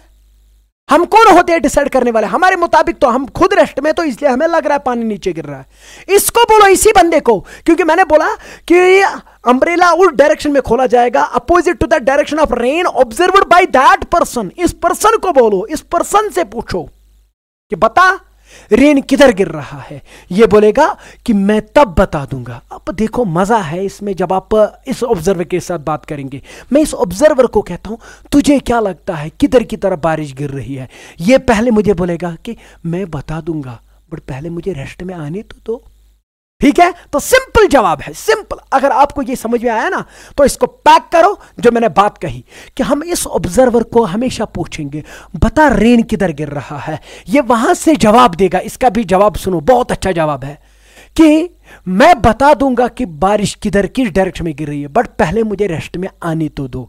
तो ये किस में जा रहा है, मोशन में। तो जो भी इसके पास मोशन होगी, बता बेटा क्या करेंगे, उसका क्या करेंगे, उसका उल्टा करके इसको देंगे, है कि नहीं है। क्योंकि इसको रेस्ट में लाने के लिए क्या करना पड़ेगा, इस वेलोसिटी को रिवर्ट करना पड़ेगा, बट इसको भी रिवर्ट करना पड़ेगा, इधर भी इसको भी देना पड़ेगा in order to make the situation साफ सुथरा। तो इसलिए अगर इसको मैं उल्टी डायरेक्शन में इतनी वेलोसिटी दे दूं, फिर इसको भी देना पड़ेगा क्योंकि मैं एक्स्ट्रा चीज कर रहा हूं। तो इसको मैं उल्टा क्यों दे रहा हूं इतनी वेलोसिटी, क्योंकि ये रेस्ट में आएगा पहले, तो इसीलिए वो वेलोसिटी हम नेगेटिव करके इसको देते हैं। तो अब मुझे एक बात बताओ, अगर इस सिचुएशन को देखेंगे तो अब क्या होगा कि अब ये बंदा बोलेगा कि जो बारिश है, अगर बारिश के पास ये वेलोसिटी थी कितनी, 20 मीटर पर सेकंड नीचे की ओर, और मेरी स्पीड थी 30 मीटर पर सेकंड, मुझे रेस्ट में लेके आओ, तो हमने इसको रेस्ट में लाया। तो इसके पास जो वेलोसिटी थी वो इस रेन को मिलेगी but in the opposite direction. क्या वो इधर की ओर 30 मीटर पर सेकंड मिलेगा कि नहीं मिलेगा, हाँ बिल्कुल मिलेगा। समझ में आया। तो हम इसको 30 नहीं लिखेंगे, हम इसको 40 लिखेंगे। क्यों, ताकि हमें, नहीं लिखो 30 ही, कोई बात नहीं है 30, ठीक है। अब मुझे एक बात बताओ, बारिश आ रही थी इधर की ओर, अगर ये रेस्ट में पहले से ही होता, बट ये मोशन में, तो इसलिए इसने बोला कि मुझे रेस्ट में लाओ। तो मैंने रेस्ट में लाने के लिए इसको पीछे की ओर इतनी वेलोसिटी दे दी, फिर मैंने रेन को भी उतनी दे दी, तो ये किस में आ गया, रेस्ट में। तो अब इन दोनों का रिजल्टेंट देखो, क्या वो ये वाली वेलोसिटी निकलेगी, हाँ। तो जो ये वेलोसिटी होगी, ये होगी वेलोसिटी ऑफ रेन, मगर with respect to we people नहीं, विद रेस्पेक्ट टू पर्सन या विद रेस्पेक्ट टू मैन। ये होगी velocity of rain with respect to man. So मुझे लगता है कि velocity of rain with respect to man इस प्रॉब्लम में किसके बराबर निकलेगा, वो निकलेगा 30, बट इधर की ओर तो -30 आई कैप, और 20 नीचे की ओर तो -20 जे कैप। ये निकलेगी वेलोसिटी किसकी, ये निकलेगी velocity of the rain with respect to man. इस बंदे को लगेगा कि ये वेलोसिटी इधर नहीं, इधर की ओर आ रही है। अगर इस डायरेक्शन में रेन आ रही है विद रिस्पेक्ट टू मैन, तो इसको छाता किस डायरेक्शन में खोलना पड़ेगा, इसकी अपोजिट डायरेक्शन में। तो मुझे लगता है ये अपना छाता इस डायरेक्शन में ऐसे खोलेगा, ठीक है। तो ये छाता होगा इस बंदे का। तो अब बताओ, क्या छाता हमने मोड़ा, तो इतना हमने मोड़ा, तो वो थीटा निकालो। तो थीटा कैसे निकालेंगे, एंगल ये एंगल किसने बनाया, अम्ब्रेला ने, सॉरी, किसके साथ, with the vertical. So angle made by umbrella, किसके साथ? With vertical. बता वो कितना निकलेगा? विद वर्टिकल, बता वो कितना निकलेगा? वो थीटा है, तो थीटा कैसे निकालेंगे आप देखेंगे यहां पर एक राइट ट्रायंगल बन रहा है। क्या ये 30 है? हाँ 30 है। क्या ये 20 है? हाँ 20 है। अगर ये 30 है, ये 20 है, ये परपेंडिकुलर बन गया, ये बेस बन गया इस थीटा के लिए, तो tan थीटा हो गया परपेंडिकुलर डिवाइड बाय बेस, यानी कि 30/20। तो tan थीटा इस फिगर से किसके बराबर निकला? 30/20। तो थीटा किसके बराबर होगा? tan इनवर्स ऑफ 30/20, यानी कि 3/2। शून्य और शून्य गया, तो थीटा जो होगा वर्टिकल के साथ ये जो एंगल बनाएगा, that will B tan inverse of 3/2। समझ में आया? ये हो गया ये क्वेश्चन कि किस डायरेक्शन में उसने इसको बनाना है। ठीक है, तो इस डायरेक्शन में रेन आ रही है, तो इसने अपना छाता खोलना है उसके अपोजिट डायरेक्शन में। कितना एंगल बना के? इतना एंगल बना के। ठीक है, वर्टिकल के साथ इसको इतना एंगल बनाना है। छाता ऐसे है ना, पहले छाता ऐसे रखा, तो वर्टिकल के साथ वो कितना एंगल बना रहा है? 0। ये वर्टिकल एक्सिस है, तो ये छाते का डंडा है। ठीक है, तो कितना एंगल बना रहा है? 0। तो अब ये देखो, अब ये छाता खोल रहा है, उधर भी देखो पीछे भी ये छाता खोल रहा है, ऐसे ऐसे ऐसे करके ये होगी एंगल मेड बाय द छाता विद द वर्टिकल। वो निकलेगा इतना। वो कितना है? tan इनवर्स ऑफ 3/2 इस न्यूमेरिकल प्रॉब्लम में। सर क्या ब्रिजिंग इक्वेशन से, ब्रिजिंग फार्मूला से कर सकते? इसको फटाक से कर सकते, बस नाम देना पड़ेगा। ब्रिजिंग के लिए नाम देना पड़ता है, आपको पता है। नाम दे दो बस, काम हो गया। चलो नाम देते, देखेंगे क्या वो हमें आ जाएगा कि नहीं आ जाएगा। ठीक है, चलो मैं वो भी दिखाता हूं आपको। चलो ये हमें आंसर निकला। अब हम ब्रिजिंग से सॉरी इसको नहीं मिटाना था, ये बंदा खत्म हो गया। ठीक है, चलो हाँ ये इधर होल्ड कर रहा था इसको। चलो ये हमें गिवन इंफॉर्मेशन है कि नहीं है? तो अब हम ब्रिजिंग इक्वेशन से देखेंगे क्या वो ब्रिज फार्मूला जो सर बोल रहा था कि रेन मैन प्रॉब्लम हो तो उधर भी चलेगा। अरे कोई बात नहीं, क्यों नहीं चलेगा, हर जगह चलेगा, बस नाम दे दे। ये 20 इसको थोड़ी ना है, ये इसको है। ये किधर की ओर आ रहा था? नीचे की ओर, किस स्पीड के साथ? 20 मीटर पर सेकंड से नीचे की ओर। ये रेन, बता रेन किधर गिर रहा है? ग्राउंड के मुताबिक किधर गिर रहा है? नीचे की ओर। तो उसकी वेलोसिटी कितनी है? 20। तो इसका नाम क्या रखेंगे? It is the velocity of rain with respect to ground. हो गया। अच्छा, ये जो बंदा है इसकी स्पीड कितनी है? 30, बट किसके मुताबिक? ग्राउंड के मुताबिक, क्योंकि ग्राउंड के ऊपर चल रहा है। मैंने बोला था कि रेन जो है वो नीचे गिरता है ग्राउंड के मुताबिक, इसीलिए यहां पर जो ये गिर रहा है तो ग्राउंड के मुताबिक लिखना पड़ेगा। सर ये मुताबिक जरूरी है? हाँ जरूरी है, रिलेटिव मोशन है इसलिए। सो अब बात बता, ये जो बंदा है इसकी वेलोसिटी कितनी है? 30 मीटर पर सेकंड। क्या कहा गया किसके मुताबिक? नहीं, हमें पता है ना किसके मुताबिक। बंदा कहां चलेगा? पानी के ऊपर नहीं, हवा में ना, फिर ग्राउंड पे ही चलेगा। तो इसका मतलब कि ये जो है it is the velocity of the man with respect to the ground. ठीक है, तो हमें ये भी पता है, हमने क्या निकालना है? What is the velocity of rain? इस रेन की क्या वेलोसिटी होगी जब मैन देखेगा। तो स्टार्ट किससे करेंगे? पहले देखेंगे यहां पर क्या क्या आ रहा है, कहां ब्रिज बनाना पड़ेगा। एक है आर, ठीक है, हो गया रेन। एक है जी, हो गया ग्राउंड। एक है एम, हो गया मैन। और कोई बंदा है यहां पर? नहीं। तो स्टार्ट किससे करेंगे? आर से। तो खत्म कहां पर करेंगे? एम पर। तो बीच में कौन आएगा? जी। तो यहां पर एक ब्रिज बनेगा, किसके साथ? जी के साथ। So R with respect to G plus velocity of G with respect to M पे खत्म करना। दैट इज इट, हो गया। सर सच में ये अच्छी फार्मूला है।